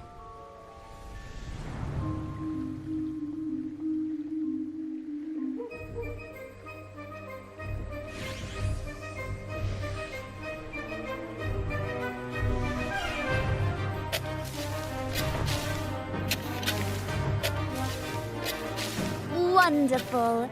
As long as you follow the divinity, luck will surely be on your side. Now, for dessert, I present you with fortune cookies. This is the last riddle. The round hat.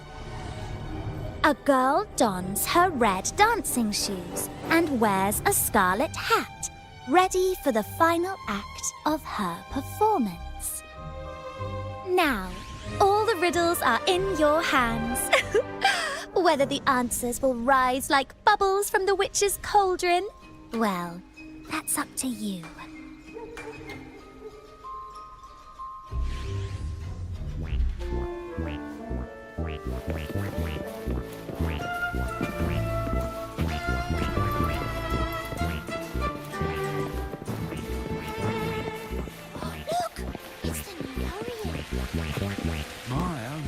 What's beside him? Looks like some kind of nipple Such grace and maturity. She's got to be from a prestigious family. The nearest land with a noble house is the Salio Fells, which belongs to the Thessalias. Just look at her dress. Such elegance. She's not even eclipsed by the laureate. She must be someone of great importance. I've heard the Thessalias are super secretive. Never thought we would actually see one here. I know, right? How lucky are we to meet them both tonight? Wait a second. This is a testament to my connection with the world. Could the rumor about the elixir actually be true? That makes perfect sense.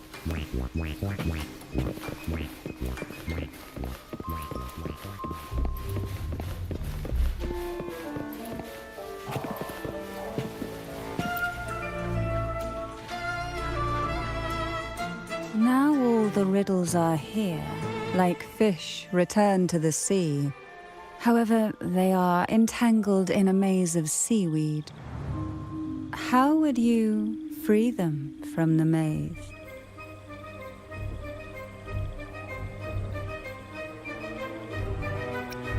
Let's see. A dusty, broken music box, a cog-like lucky coin, and a doll in a red hat.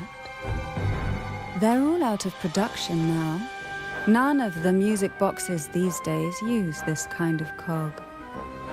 Looks like these little trinkets are relics from the past. Good catch. As a girl, I used to while away those endless, quiet hours in the castle by playing with such things. Perhaps some part of me still remembers what to do. No, I'm certain I still do.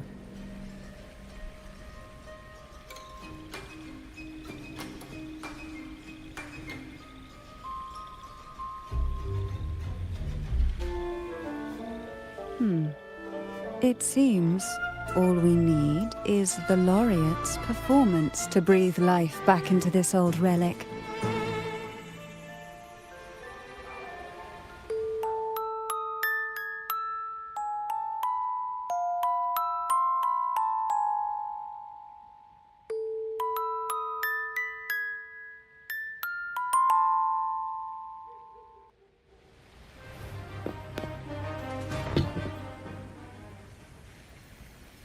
The show begins.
Ugh.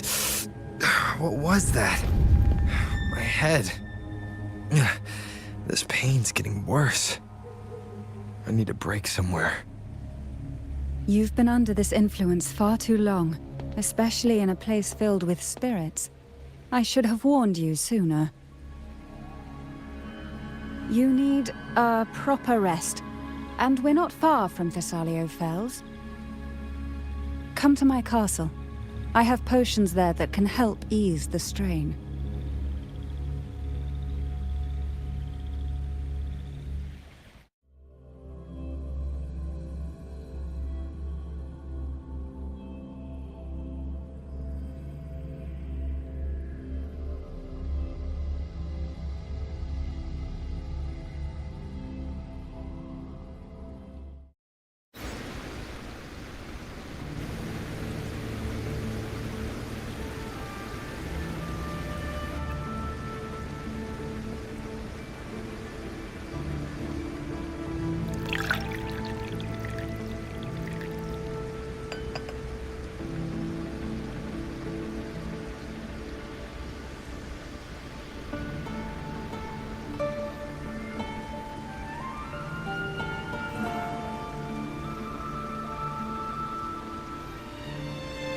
Hope this can help you feel better.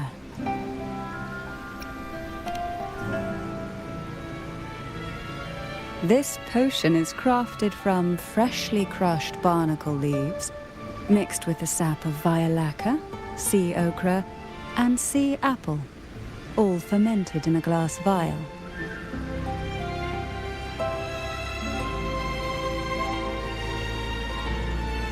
Each of these lovely plants is cultivated here, hand-picked, sorted, and blended by my own hands.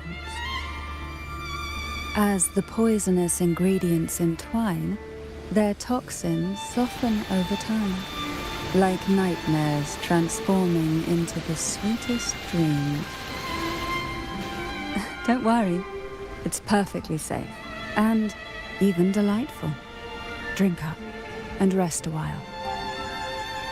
Though I may not be able to lift the curse binding you just yet, I can certainly help tame it for now.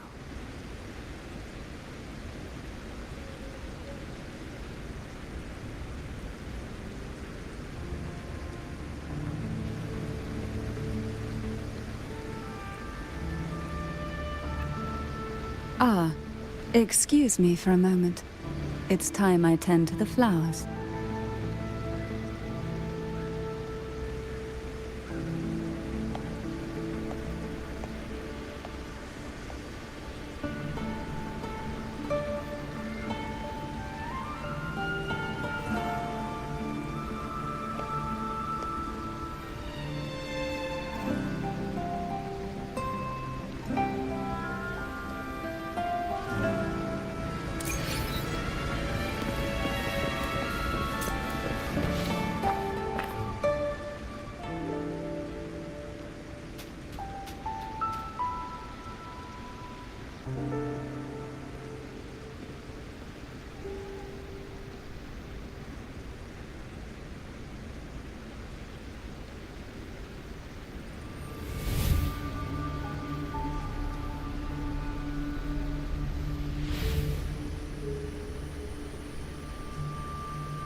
Apple. Apple in the sea. Sea apple!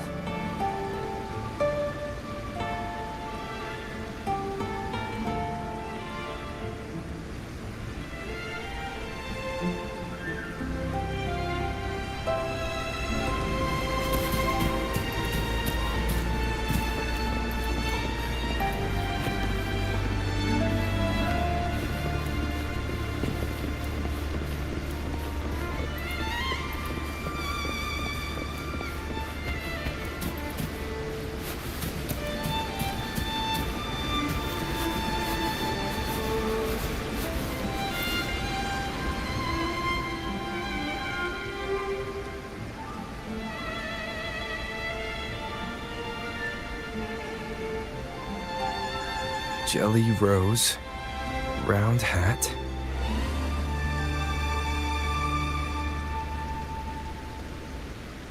Could the round hat worn by the girl in the riddle actually be a poisonous jelly rose Medusa? If that's true, then the ghost girls indeed have a connection to the Phasaelius. I need to discuss this with Cantarella.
Ah, you've made it here.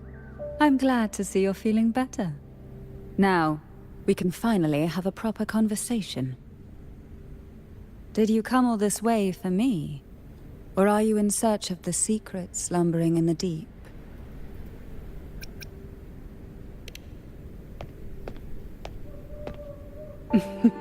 Such greed.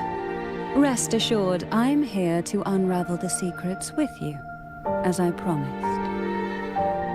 What exactly are the sea apples and the jelly roses in the garden used for? The crimson sea apple, also called the alluring reaper, is a dangerous plant. A single bite can lead to paralysis, suffocation, or the excruciating pain of a burnt throat and torn organs, ultimately bringing its victim an agonizing death. As for the jelly roses, their blooms will transform into jelly rose medusae. These little ones can produce a neurotoxin that induces intense hallucinations, and in extreme cases, causes the body to seize and twist in a violent, uncontrollable dance of death. The two lethal plants have been meticulously nurtured by generations of the Phasalia family, flourishing within the gardens of Portoveno Castle for centuries.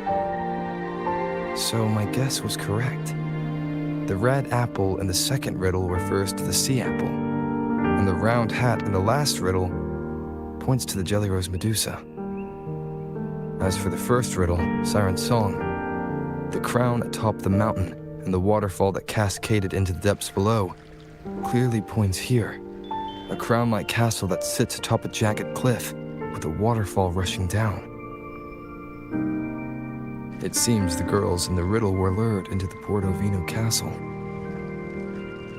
The strange frequencies coming from the music box probably reflect the suffering of the ghost girls who were poisoned and tortured in the castle. But why? Why would the Phasalia family do this?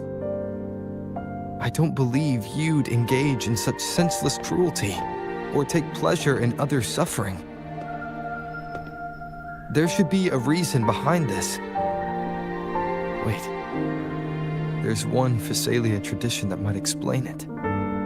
The Divine Trials.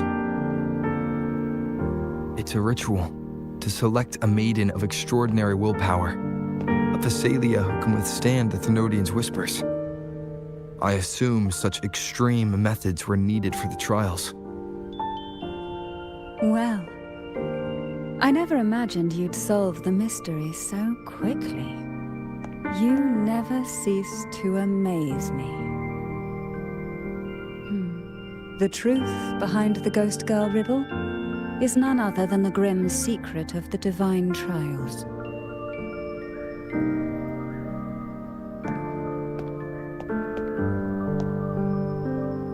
The blood and tears shed in these trials throughout the years have seeped into this castle and concocted what we now call the Sea of Ghosts.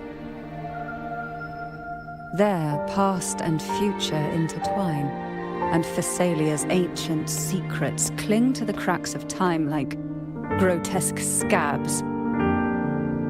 With you by my side, I would relive that trauma and unfold the layers of forsaken time for a closer look.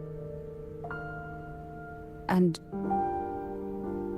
if you find these scabs have somehow crept onto my very flesh and feel the need to cut them away, I'll place my full trust in you and leave it in your hands.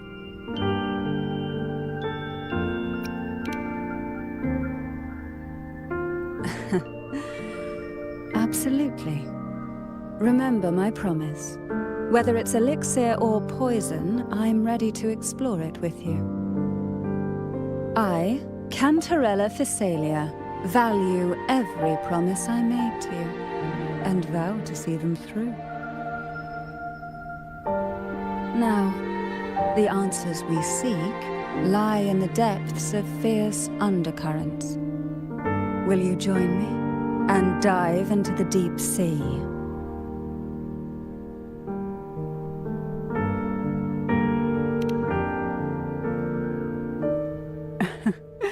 Then let's dive in together. Once we enter the sea, I'll be right by your side, tightly.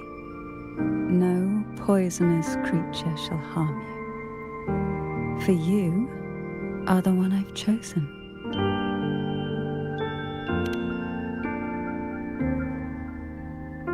Excellent. Together we dive into the Sea of Ghosts.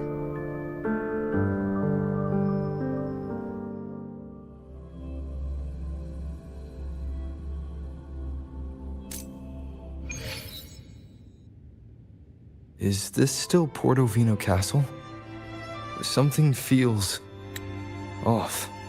Yes and no. The past has spilled into the present here. The overflowing frequencies have enveloped the entire castle, forming this sonoro, the Sea of Ghosts. The voices of the ghosts rise faintly from the depths, like the soft pop of a bursting bubble. Listen closely to these whispers of the past. Piece together these fragile clues, and the answers will emerge on their own. But do take caution. One wrong step in these murky depths, and we may be drawn into an endless abyss. With a bit of light, though, we can hold back the darkness.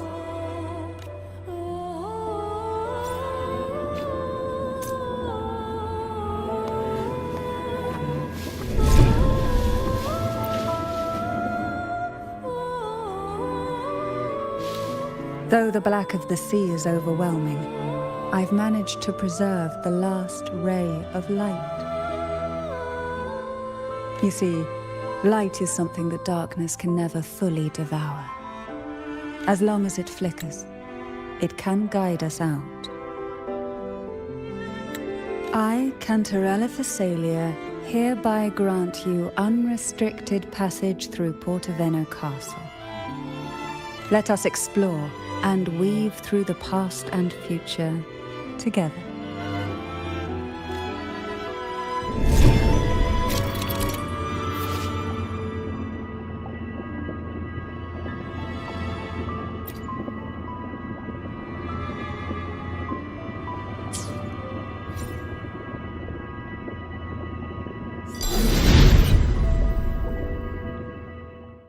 We are now in a fragment of the past.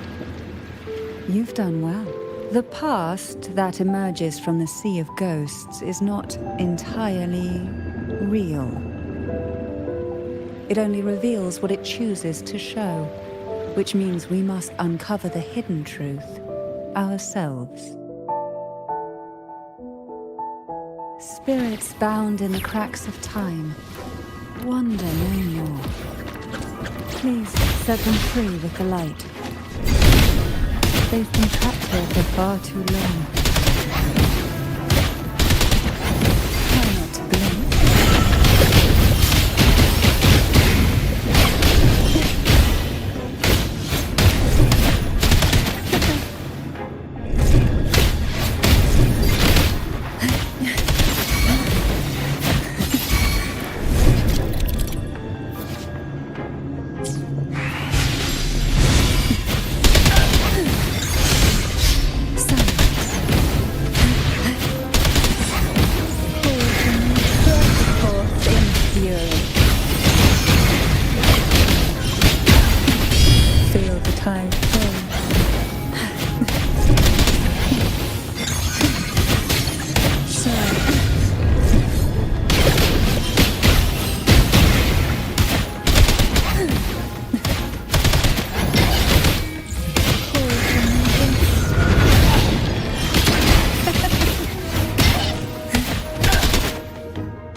A potion that can grant any wish. Sounds familiar. The girls must have been lured here by such impossible promises. Cantarella, since you were part of the trials yourself, why not just tell me the secret? There. We are surrounded by twisted frequencies. It seems they're guiding us towards the truth of the divine trials. And that truth holds the key to solving the Ghost Girl mystery.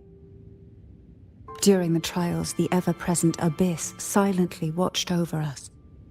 I can feel that the sonorosphere has recreated that same ominous gaze. If I were to reveal everything about the past all at once, this sonoro could grow unstable, or even collapse, drowning us in its wake. To keep us safe, we must tread carefully and avoid taking reckless actions. So let's listen carefully to what the sea is trying to tell us.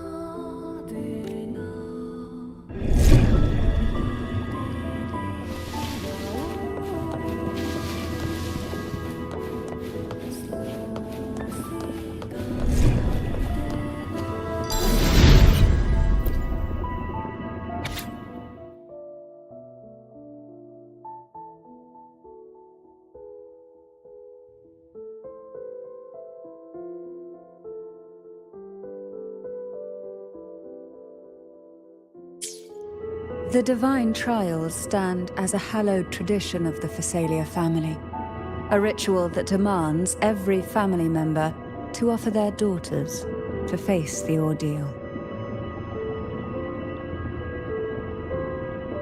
Yet tales of these perils have driven some to seek out young girls resembling their own and use them as substitutes.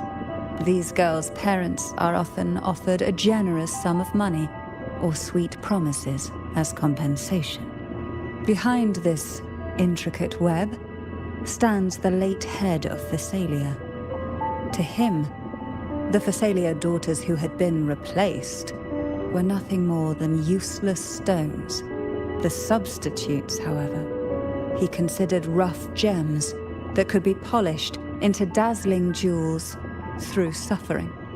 For him, regardless of blood, the maiden must be a Phasalia. To this end, no sacrifice was too great.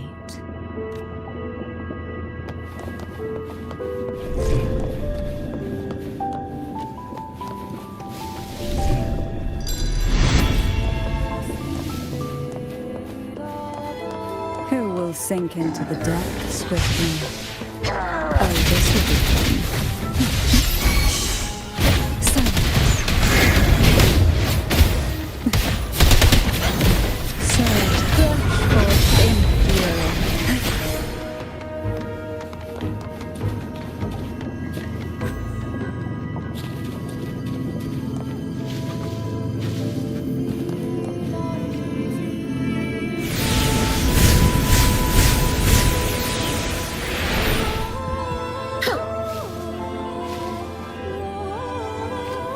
This book looks familiar. Just put it back on the right shelf, like how you did before.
To avoid the watchful eyes, the girls formed secret pacts in whispers.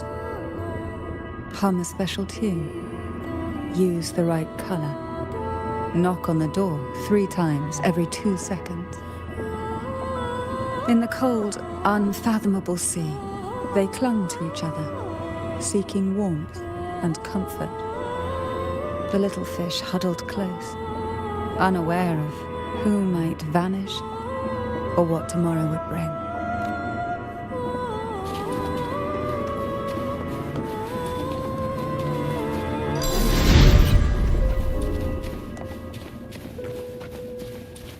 Who will sink into the depths with engulfed by sea's venom?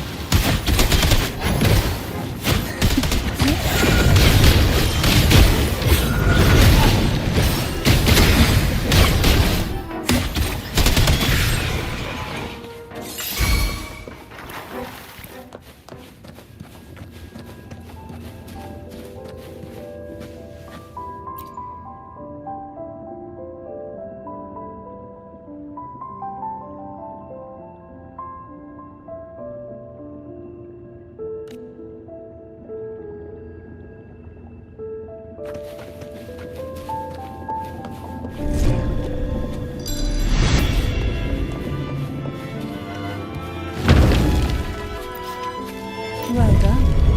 You never disappoint me. They say most questions can be answered in books. But can they really?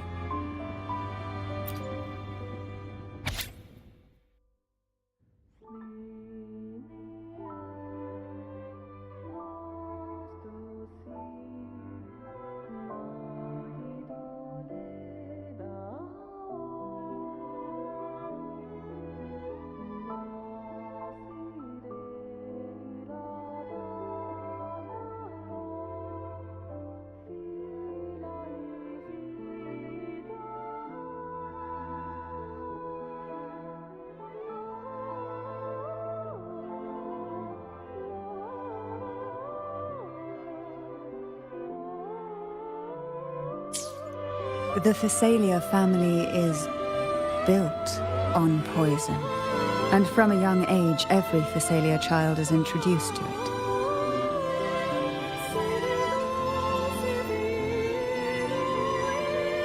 Years of exposure gradually build up our resistance.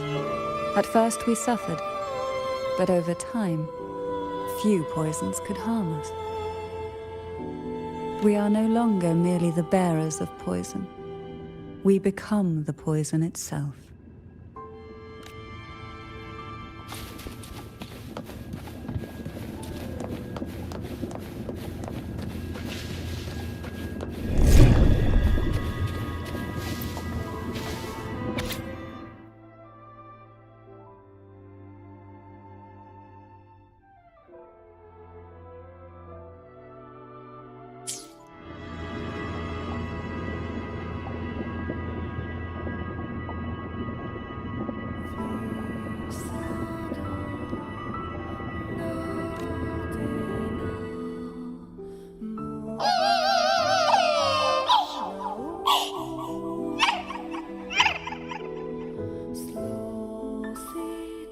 Sweet dreams, girls. May you rest in peace.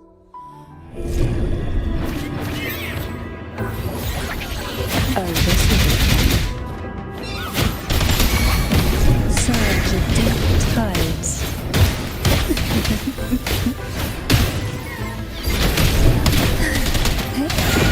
Forth in fury. Who will sink into the depths with dreams? Sink into the endless deep.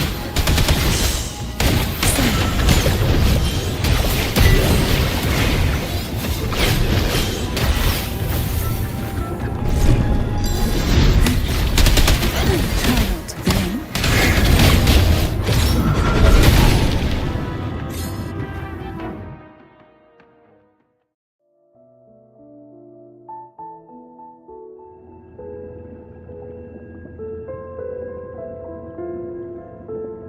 Maybe try knocking 3 times, as the girls once did. Knock, knock, knock.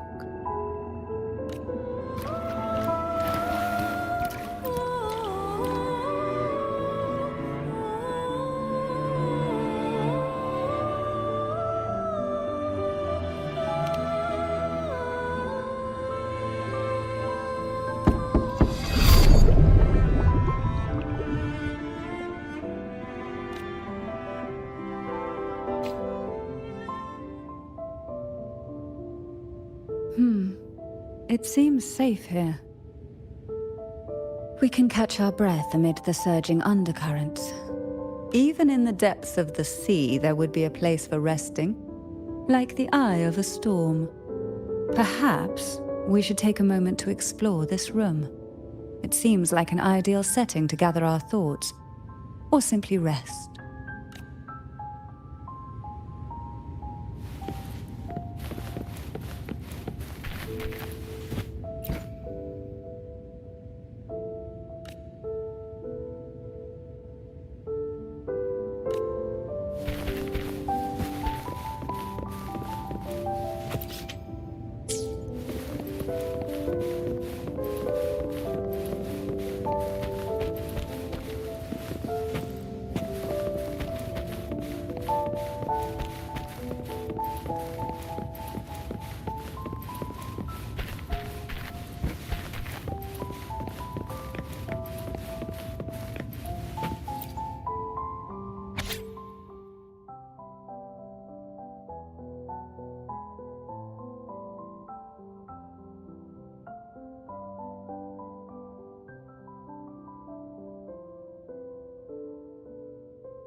Young girls are always brimming with dreams. Though their bodies are caged, their hearts take flight, winging freely through realms of imagination. They recorded these ideas on paper, each word melting into a sweet candy to soothe their sorrows. I still remember there was a bookshelf that kept many such pure, sweet fantasies.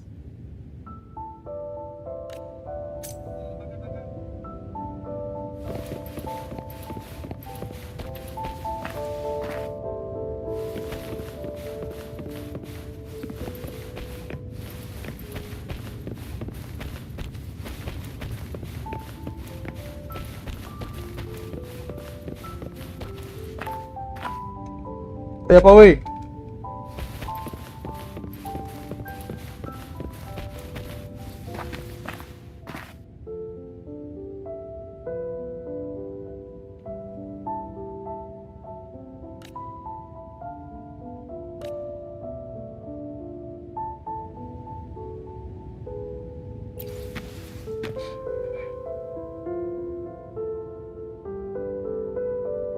Every girl came from different backgrounds, each with their own unique personality, yet the same determination. Even as poison gnawed at their bodies, they never lost faith in a future where freedom might bloom.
Before opening the door, have you ever imagined a scene where seawater rushes out, flooding everything before you?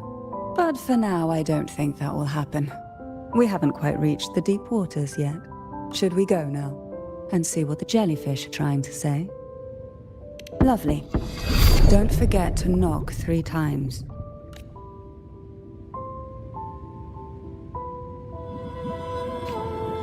Darkness breeds the unknown, and the unknown gives birth to fear. In a place like this, the only anchor you can rely on is the faint light by your side. Trust its guidance. It will clear a path through the shadows and quell your fears. But can the glimmers from these delicate drifters truly light up the entire sea?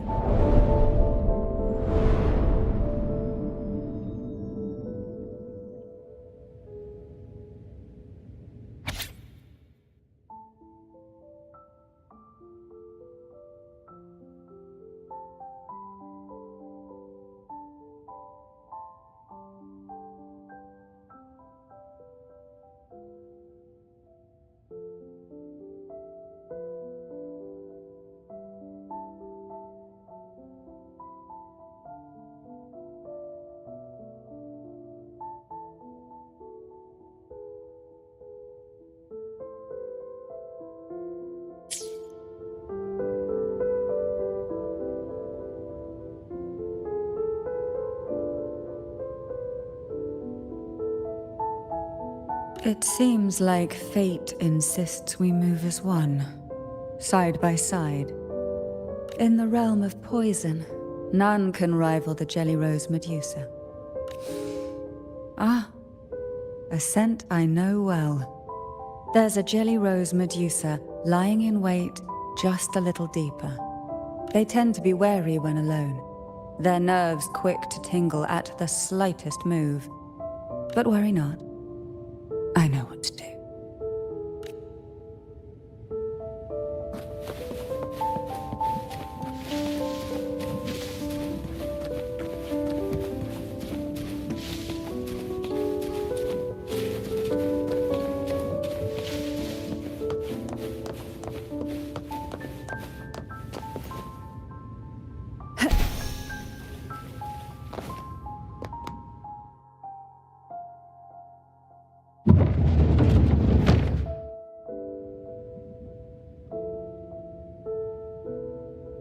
Ah, I know this bookshelf well. Today it seems ambitious, hungry enough to devour 2 books at once. One titled Past, the other Present.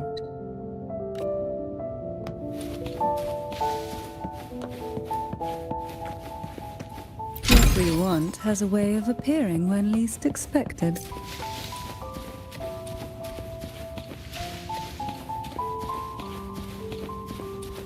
Luck does seem to favor you.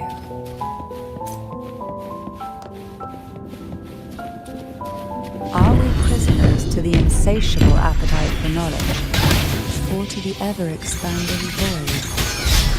Yet I trust your eyes will see through the things within.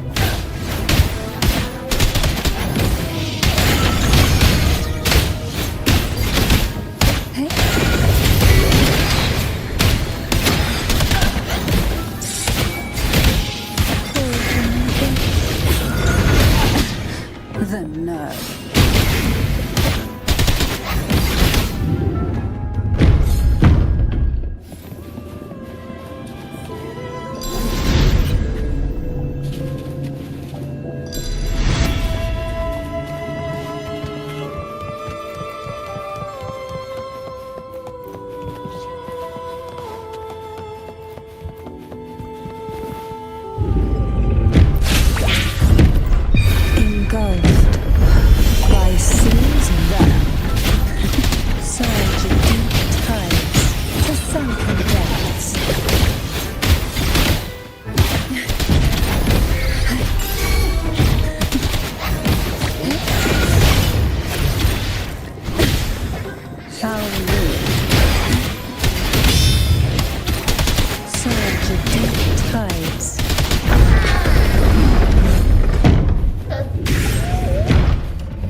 Desire, and so an empty shell.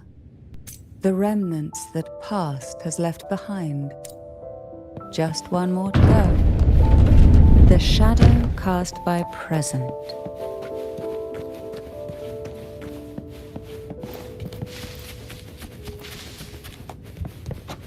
This one isn't tricky.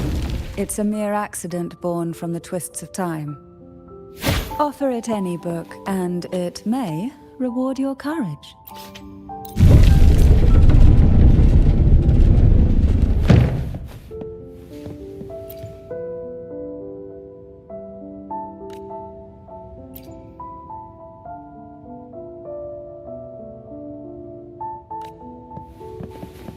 Now both past and present are ours. Go ahead. Knock upon the door where future lies waiting.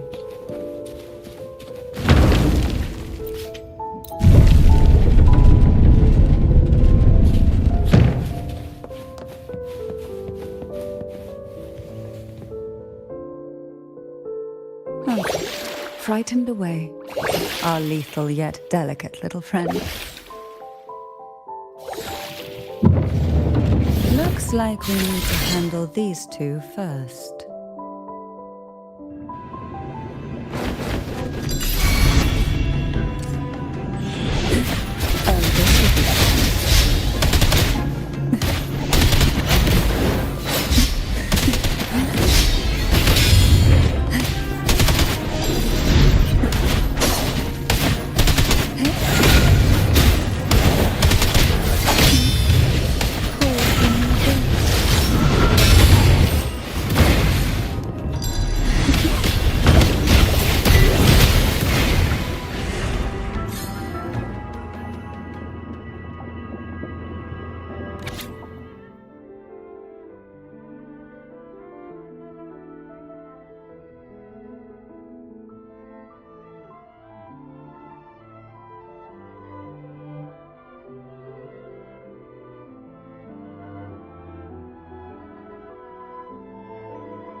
Hebonor. She was such a timid girl, like a frightened rabbit. She'd peek out from behind Mandragora, her little face half hidden. She cried so often. I still remember the day she brought me tea laced with mercury. Her hands trembled so much, tears spilling into the cup as she tried to serve it. Such a good girl, really. So I couldn't bring myself to refuse her. Had I not drunk it, the abyss closing in on us would have taken us both. The tea itself, well, it was tolerable. Certainly better than sea apple. Just a bit of burning, a touch of dizziness, and a pounding ache in the head. Whether it was her tears that softened the poison, or my body's quiet resilience, I recovered quickly enough. Only through suffering could the girls of the trials steal a fleeting moment of peace. Forgive me. I shouldn't linger in memories. After all, it's the present and future that truly matter, wouldn't you say?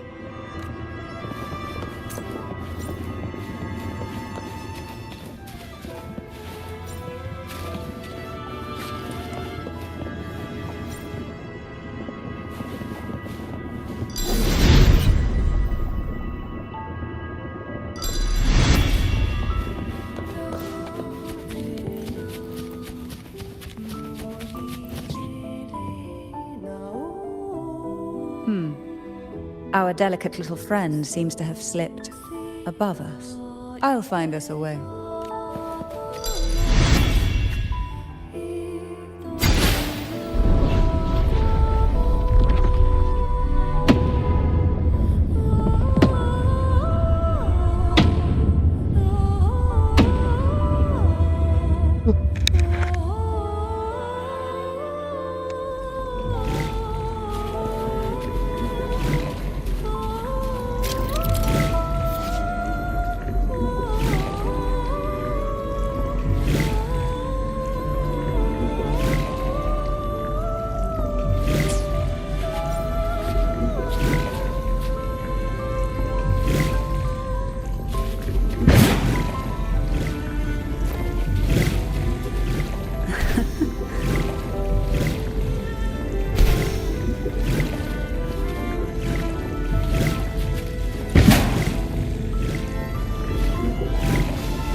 desire, and so we find.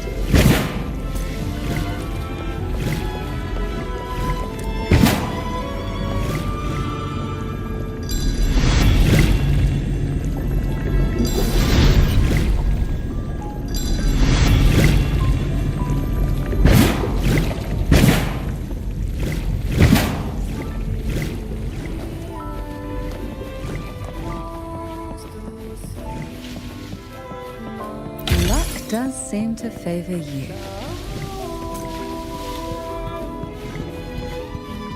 Look, there it is, just a step away.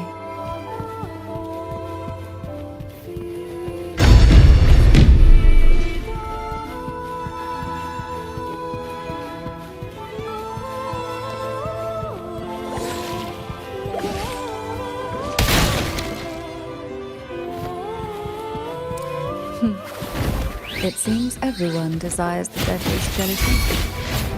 Expired obsessions rarely know when to stop.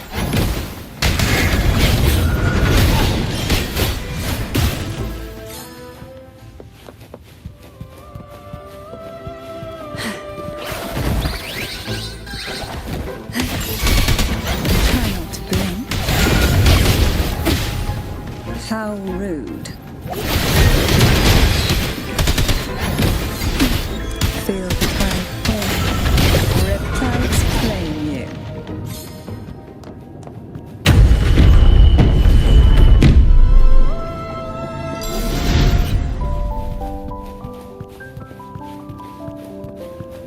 What we want has a way of appearing when least expected.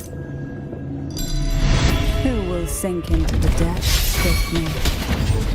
Sink into the endless deep. Surge of deep tides.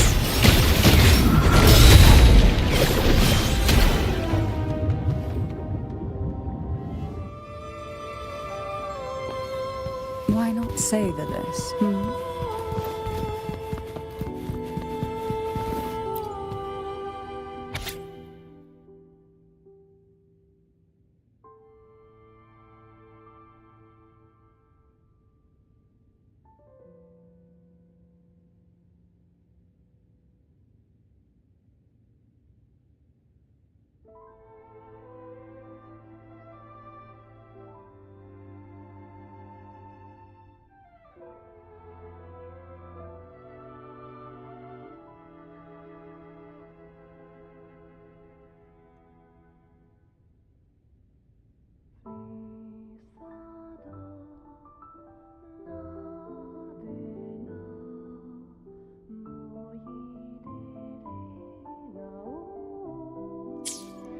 Mandragora, just like her name, was a bright yet lethal flower. Oh, please don't misunderstand. Lethal is the highest praise for a Phasalia.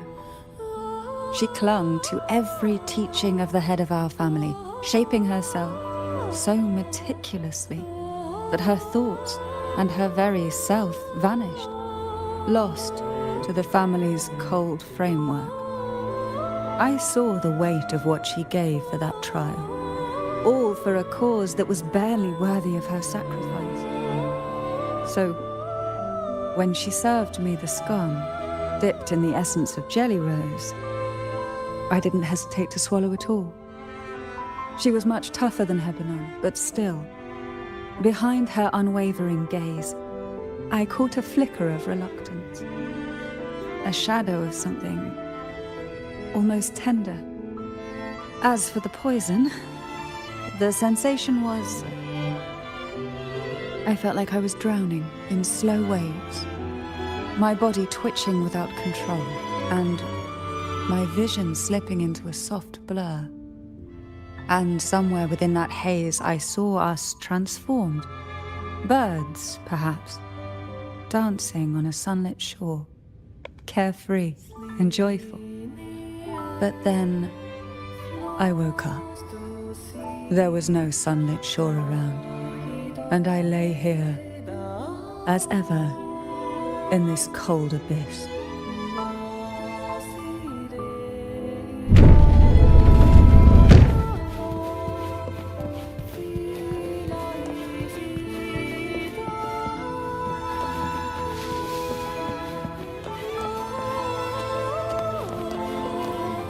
divine breeze.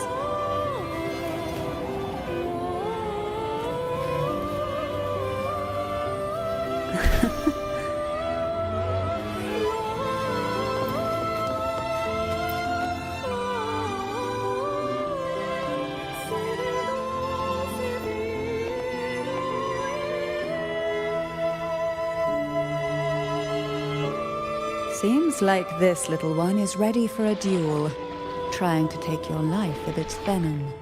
But I despise unnecessary fights. Hand it to me.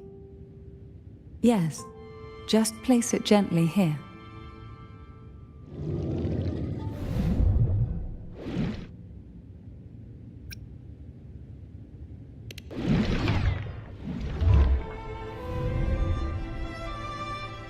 Nothing to fret about, dear. I've long since made my peace with poison. This jellyfish, a remnant of the past, can't harm me now.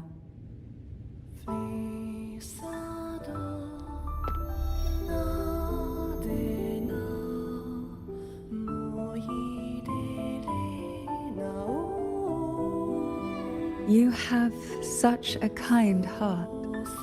Always ready to take on burdens, even while carrying your own. But some weights belong only to those who've already weathered their storms. So, let me bear this one.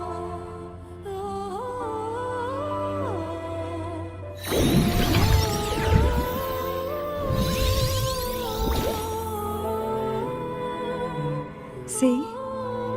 I'm fine.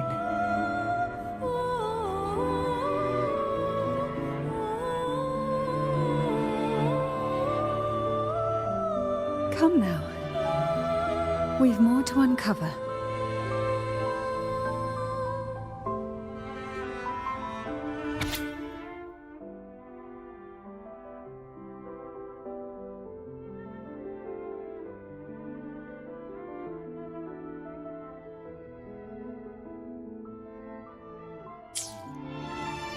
Jellyfish have no voice. They simply drift in the tide, struggling to let their faint glow disperse the darkness. Yet, here it is, a small shimmer of light, escaping the grip of the past to reach us now.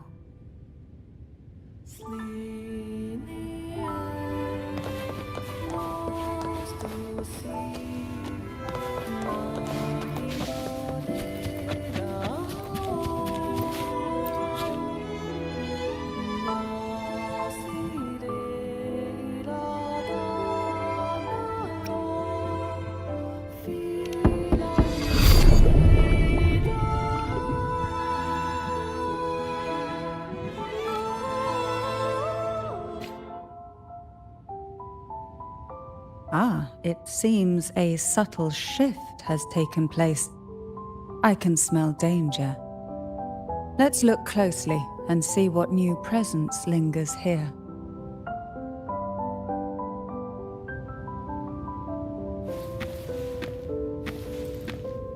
Wind rises!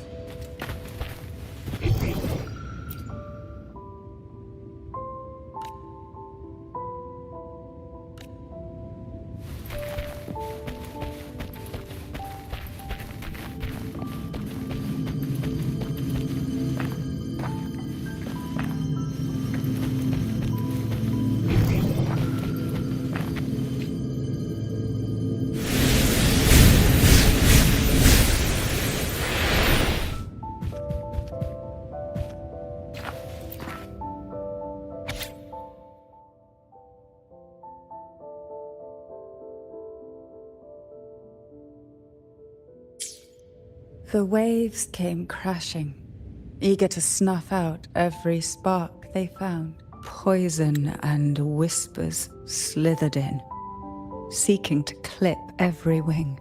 Sweet dreams were shelved away, locked tight, only to wither into silent, brittle tears.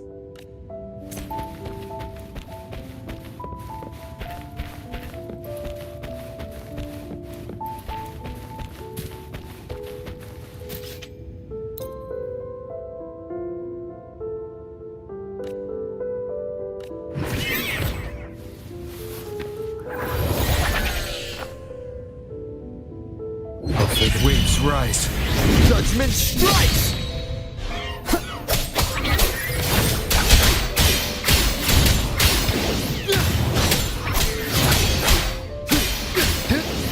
The wicked will face judgment!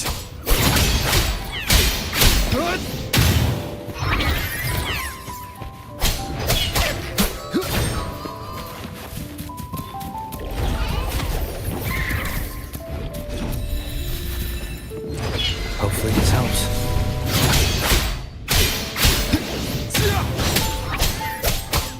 The wicked will face judgment!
Why?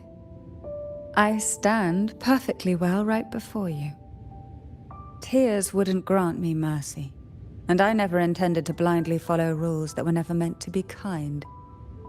I earned my place, my own way. That's why I stand here now, able to share this with you.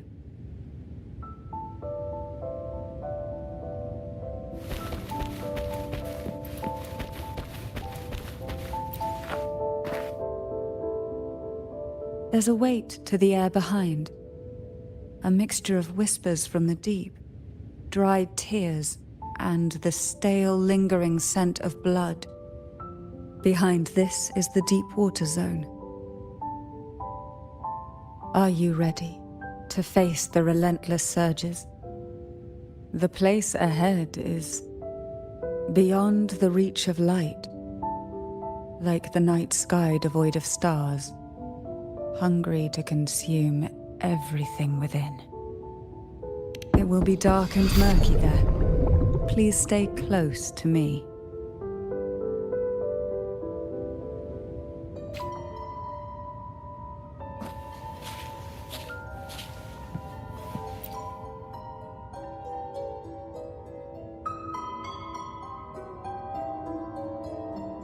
Final performance? Begins soon? Hat? Unfit. Help me. Bring the round hat.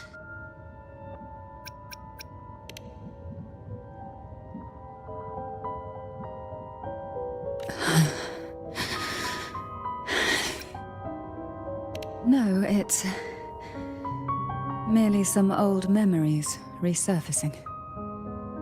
Don't worry. I'm quite well. When I entered this place, I knew that certain memories would seek me out, even if I did not wish for them to. Seems I'm not as resilient as I thought.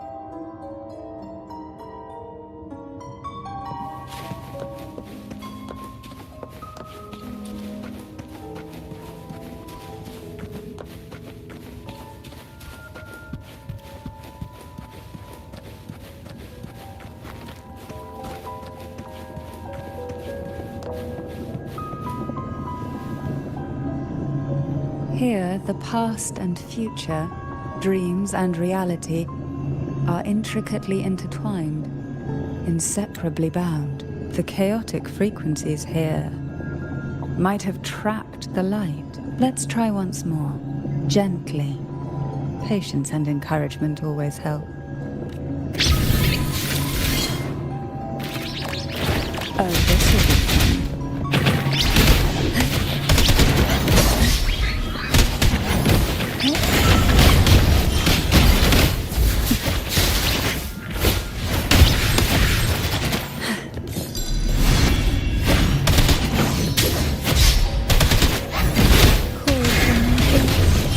to send her depths.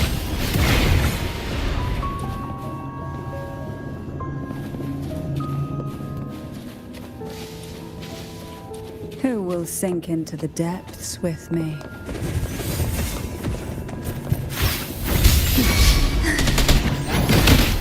Feel the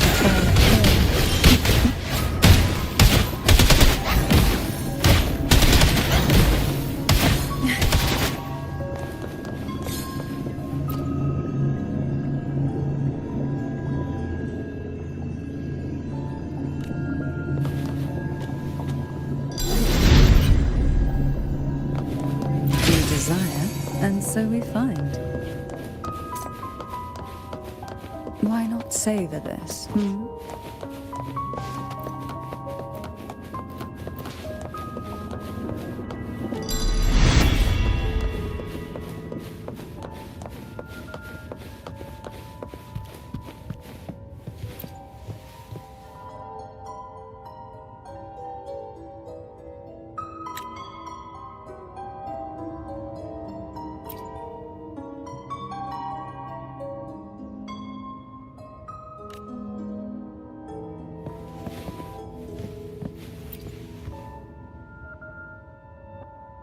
We've scoured every inch of the backstage, including every shadowed corner.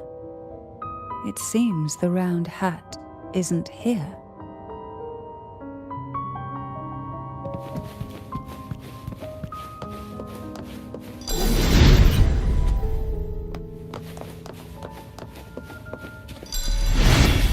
Who will sink into the depths with me? Sleep in the whispers of silence. Surge of deep tides.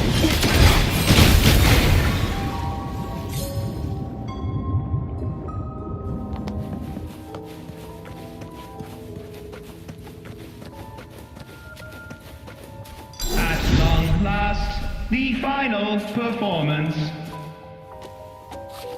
Dance and fight. The maiden's crown will soon appear And rest upon one among you.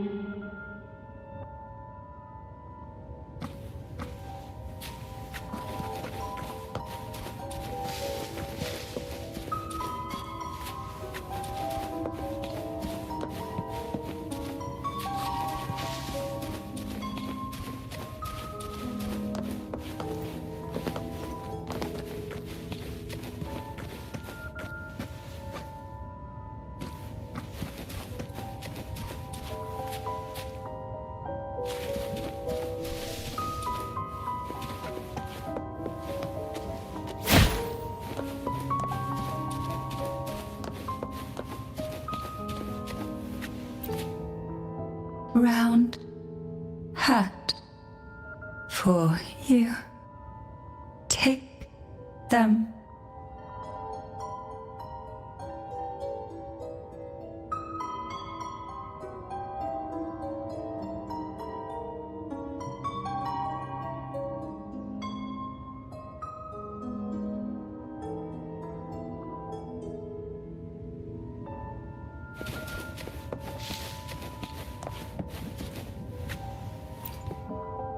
Round hat.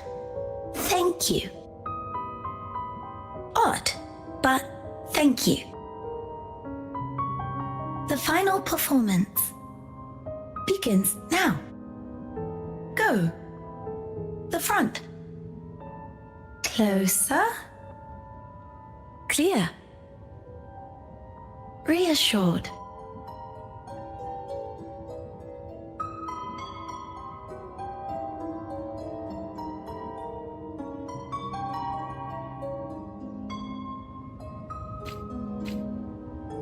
Showtime. Need light.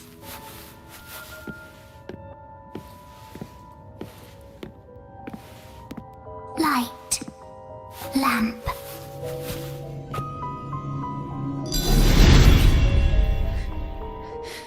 The frequencies are too chaotic. No worries.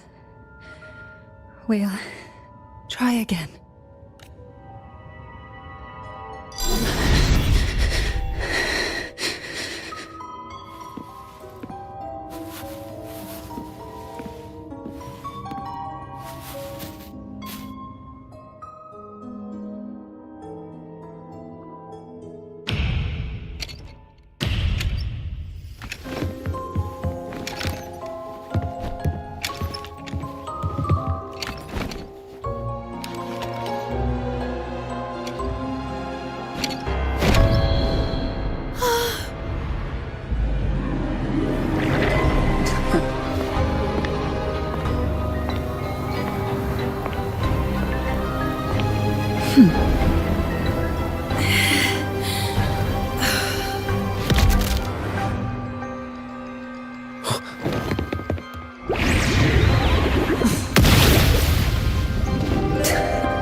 You must be Anna's.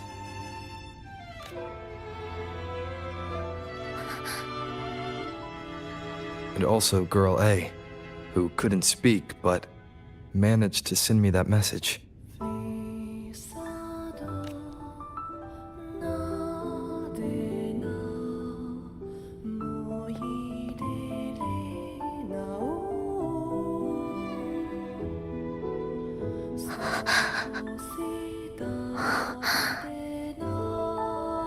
You want me to find her, right?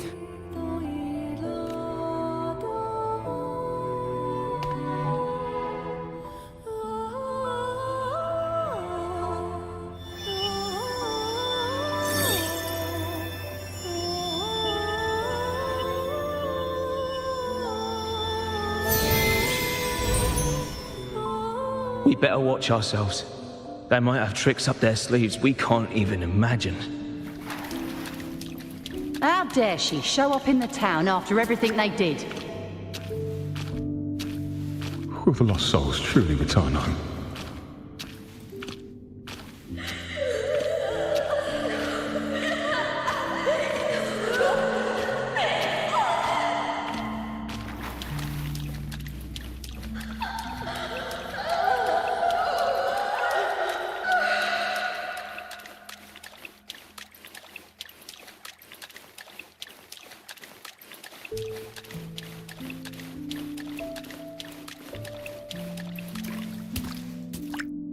We better watch ourselves.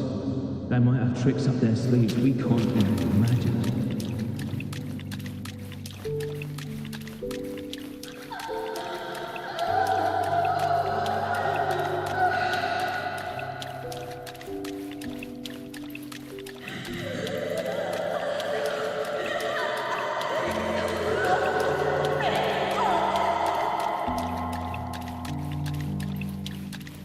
How dare she show up in the town after everything they did? The Cantarella I know is unbreakable. She will never falter, even if you drown her with all these malicious whispers. And you certainly won't shake me either. But can the glimmers from these delicate drifters truly light up the entire sea? Yes, just place it gently here.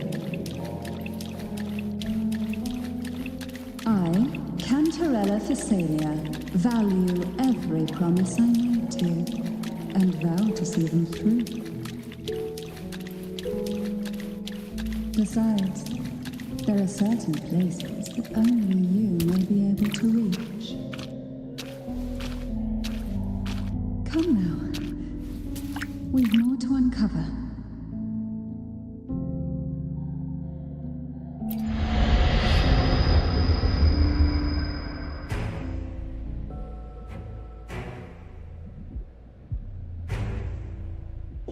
those years of lying and scheming, and what have you gained? A tarnished reputation. You could have walked away from this, Cantarella.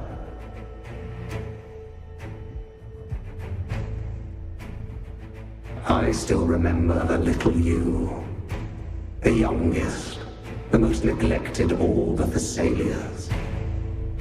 You always lingered by your cauldron, and only smiled when a bird fluttered past the window. You despise this place, don't you?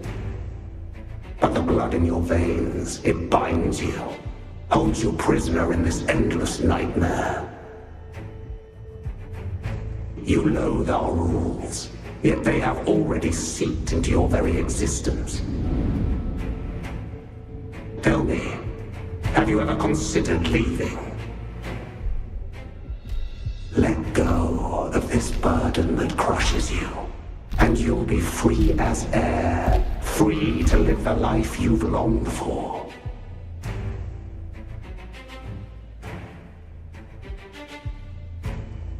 My dear lord, I have already gifted you the sweetest of dreams. But why do you still cling to this earthly burden?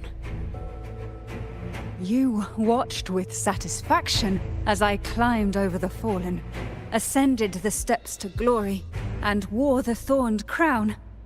Was that not enough for you? Illusions are no match for poison, Cantarella. False bubbles burst, and here we are. The end of it all.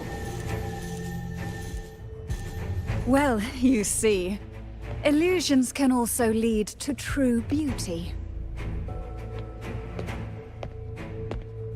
Your obsession, corrupted by whispers, has become a shadow over the castle. A deluge of delusions that shouldn't exist in this world. I can feel the pain those whispers inflicted upon you. Allow me to free you from them. Once more. Leave it to me.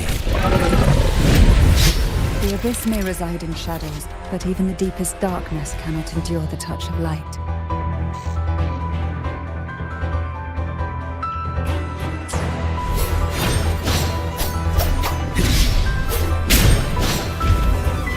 Trust strengthens the light. It now burns brighter.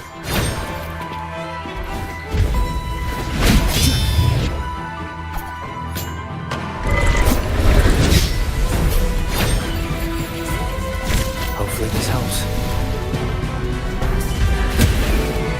Now is the time. Let the light shine brighter.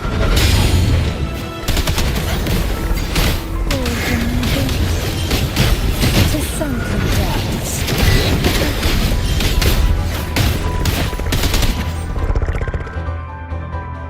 We haven't fully banished the whispers. Watch out! The twisted obsession is returning to the shadow.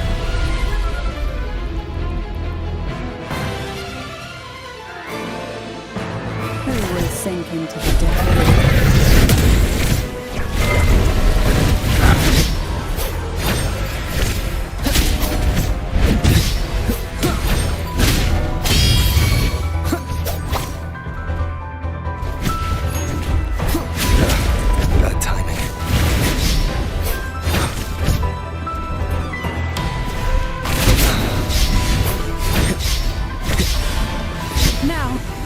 From the Thermodian's whispers.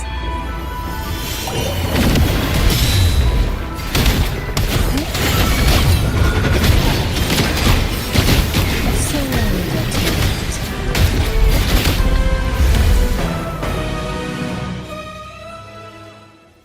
My lord, I offered you the sweetest of dreams and safeguarded your legacy when you departed. I have entrusted Thessalia's true faith to one most deserving, and the Thermodian's deceptions in the inverted tower have been laid bare. No more whispers shall haunt us. Our children are freed from the cruel burdens of those trials. Now, you too shall find release from the Threnodian's whispers.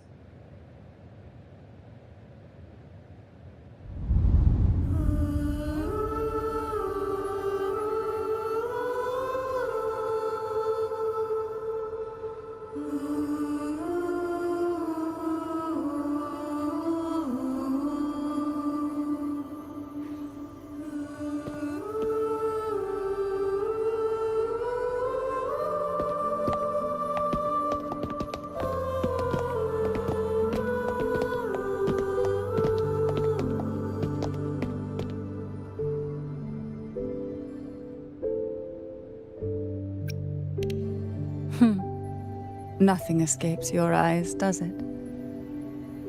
We're here, alive and well. In that hellish duel, Cantarella shielded us with illusions.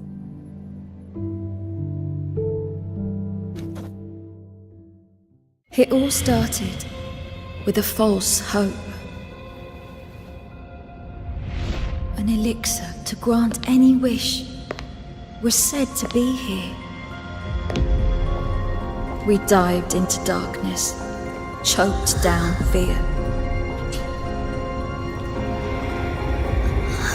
Nothing's here but the deep and ourselves.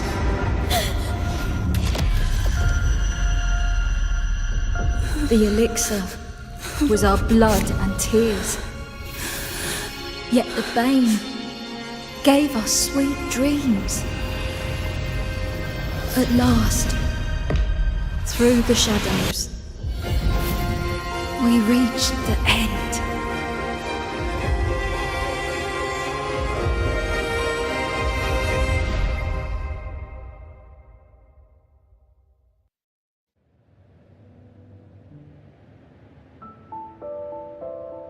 Once Cantarella took charge of the family, she shielded us, keeping us safe in the castle's depths.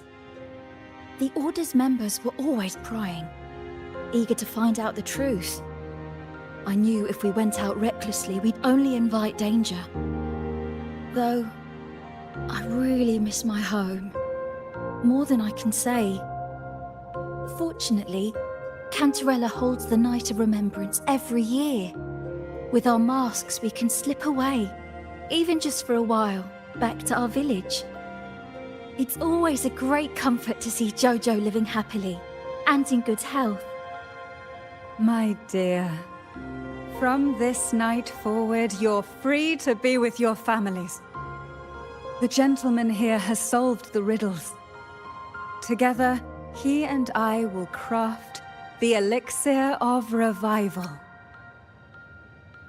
Since the Threnodians' lies were unraveled, the frequencies and situations on the outside have shifted. Thanks to you, the Order is now entangled in its own troubles, too distracted to reach into the Thessalias. Most deeply affected by the Threnodians' whispers was the castle, where the former head was trapped, where innocent girls were lost to the trials. As the Threnodian fell, all these frequencies broke out at once.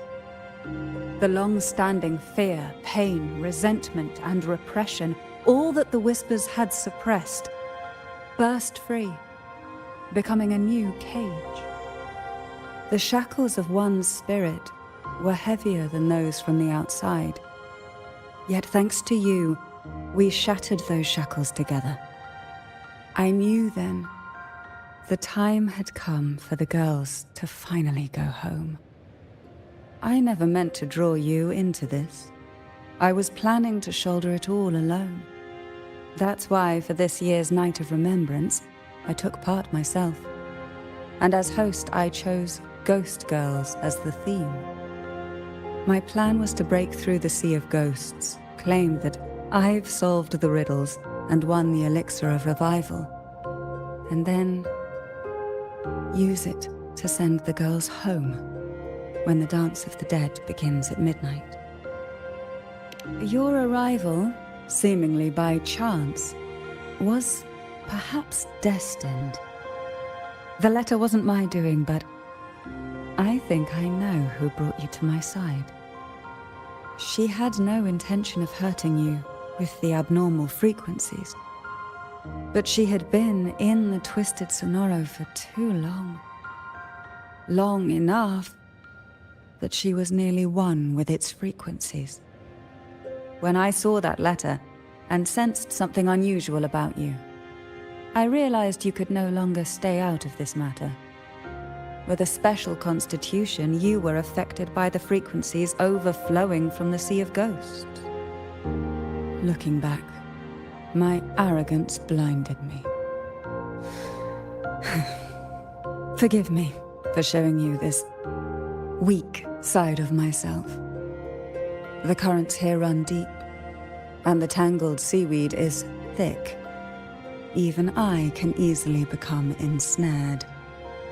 But you helped me untangle these knots and weathered the torrents by my side.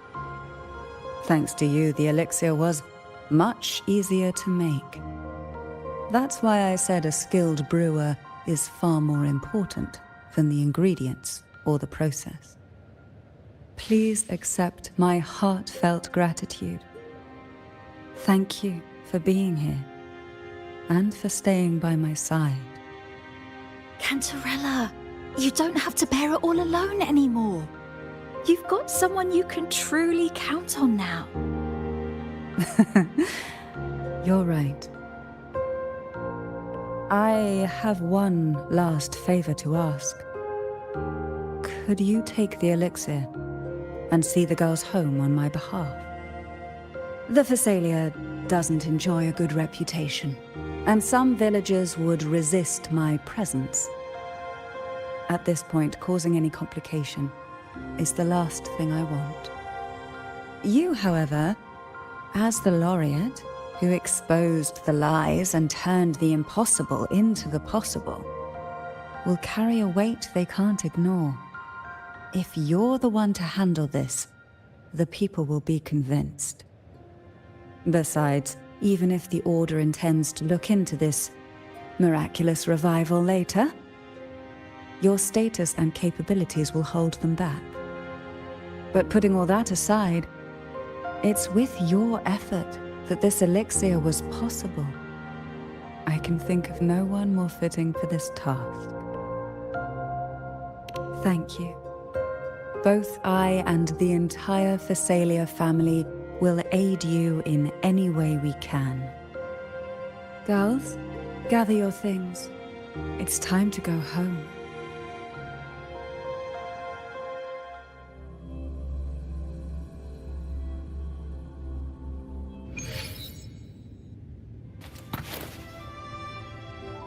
Thank you, Cantarella, for everything you've done for us for all these years. Now that we're leaving, you'll be left alone here. You should never have had to bear such a heavy burden. I still remember what you told me back then, during the trials.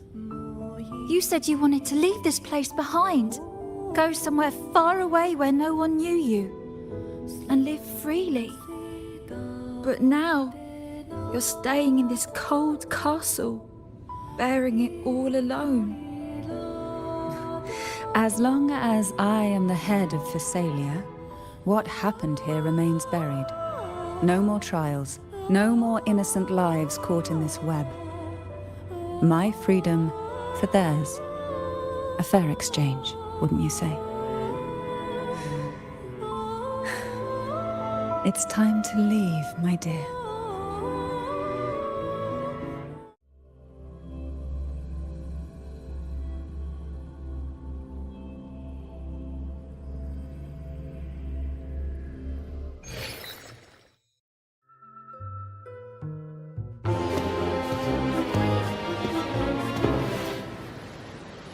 Tonight, all the riddles are solved. Behold, the elixir of resurrection.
Wow, the strange smell is gone. You smell good again. Oh, I had the best dream. I was dancing with all these cute echoes. Oh, am I interrupting something? Fine. I'll just go take another nap. Things have returned to normal, it seems. How delightful. It's late. Would you care to come to my castle and rest for the night? Oh, the pleasure is mine, my dear.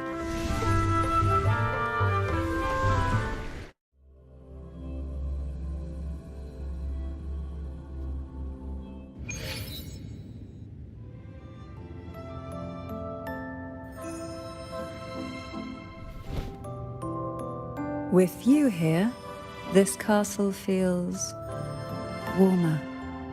Your presence may have dispelled the chill that used to linger.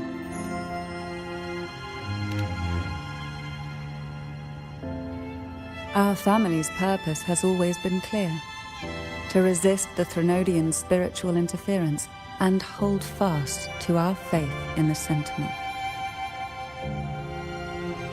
The cruel trials were designed to find a maiden with an unbreakable will, someone who could withstand the Threnodian's whispers and fix her eyes on the true light. Yet, in pursuit of that noble cause, innocent lives were sacrificed without question. I can't accept the so-called necessary sacrifice, one that tramples the will of others in the name of duty. It's nothing but living off the weak. Though it's important to kindle the flames, none should forget those burned to ashes. Those lives shouldn't have been squandered. After all, we are more than just firewood.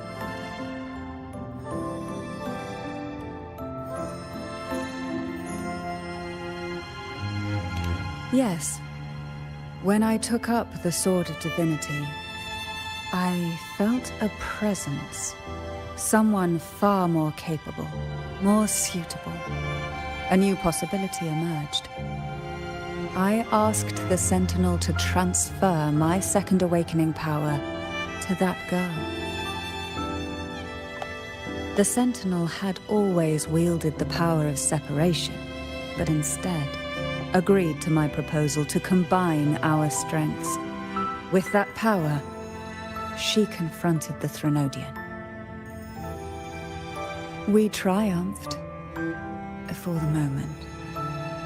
But the Threnodian proved to be more difficult than we expected. To stop the brutal divine trials and secure us the final victory, I chose to become the family head, drawing on every resource available to achieve our goal. I pretended to align with the Order to keep the Threnodian off guard, all while searching for a way to fully liberate the Sentinel and end the Threnodian, once and for all.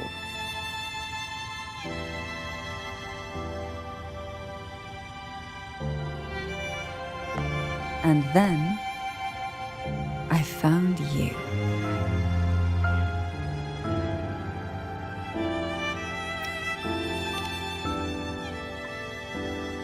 Just as you chose your path, I've chosen mine. I will see it through, whatever it may cost. Besides, compared to what you've endured, my hardships aren't worth mentioning. You defeated the Threnodian in the Inverted Tower, saved the people of Rilixi, and freed those young girls. And me as well. The girls are now back home, and the Threnodian's whispers have finally faded from this castle. And with the Order's concessions, the shadows over Rinasita are vanishing. Peace has come to us once more.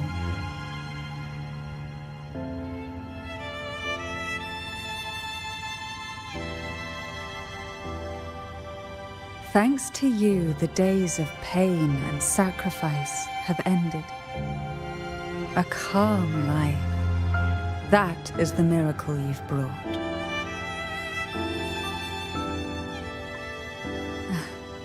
As the head of Phasalia, I must offer you a fitting reward for all the efforts you made. An elixir for eternal youth, perhaps? No. Judging from the power of your awakening, it seems you may already possess that.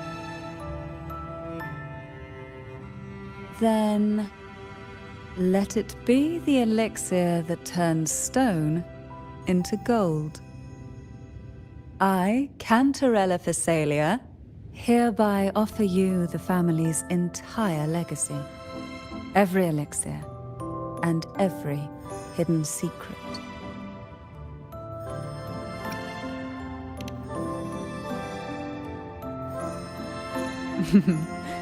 This is our home now. It's been a long day. You deserve a sweet, peaceful sleep. Here, a special elixir I've prepared with albizia flowers. Their gentle, lingering fragrance can waft through reality into your dream.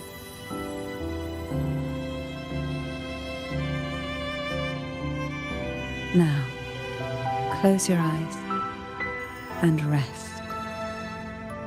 Good night.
This is a testament to my connection with the world around me, and it's very much my companion now, bearing witness to everything I've experienced on this journey.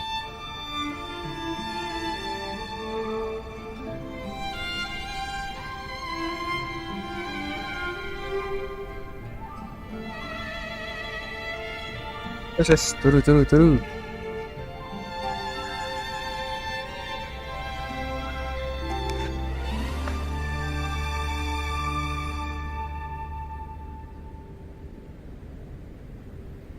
This is a testament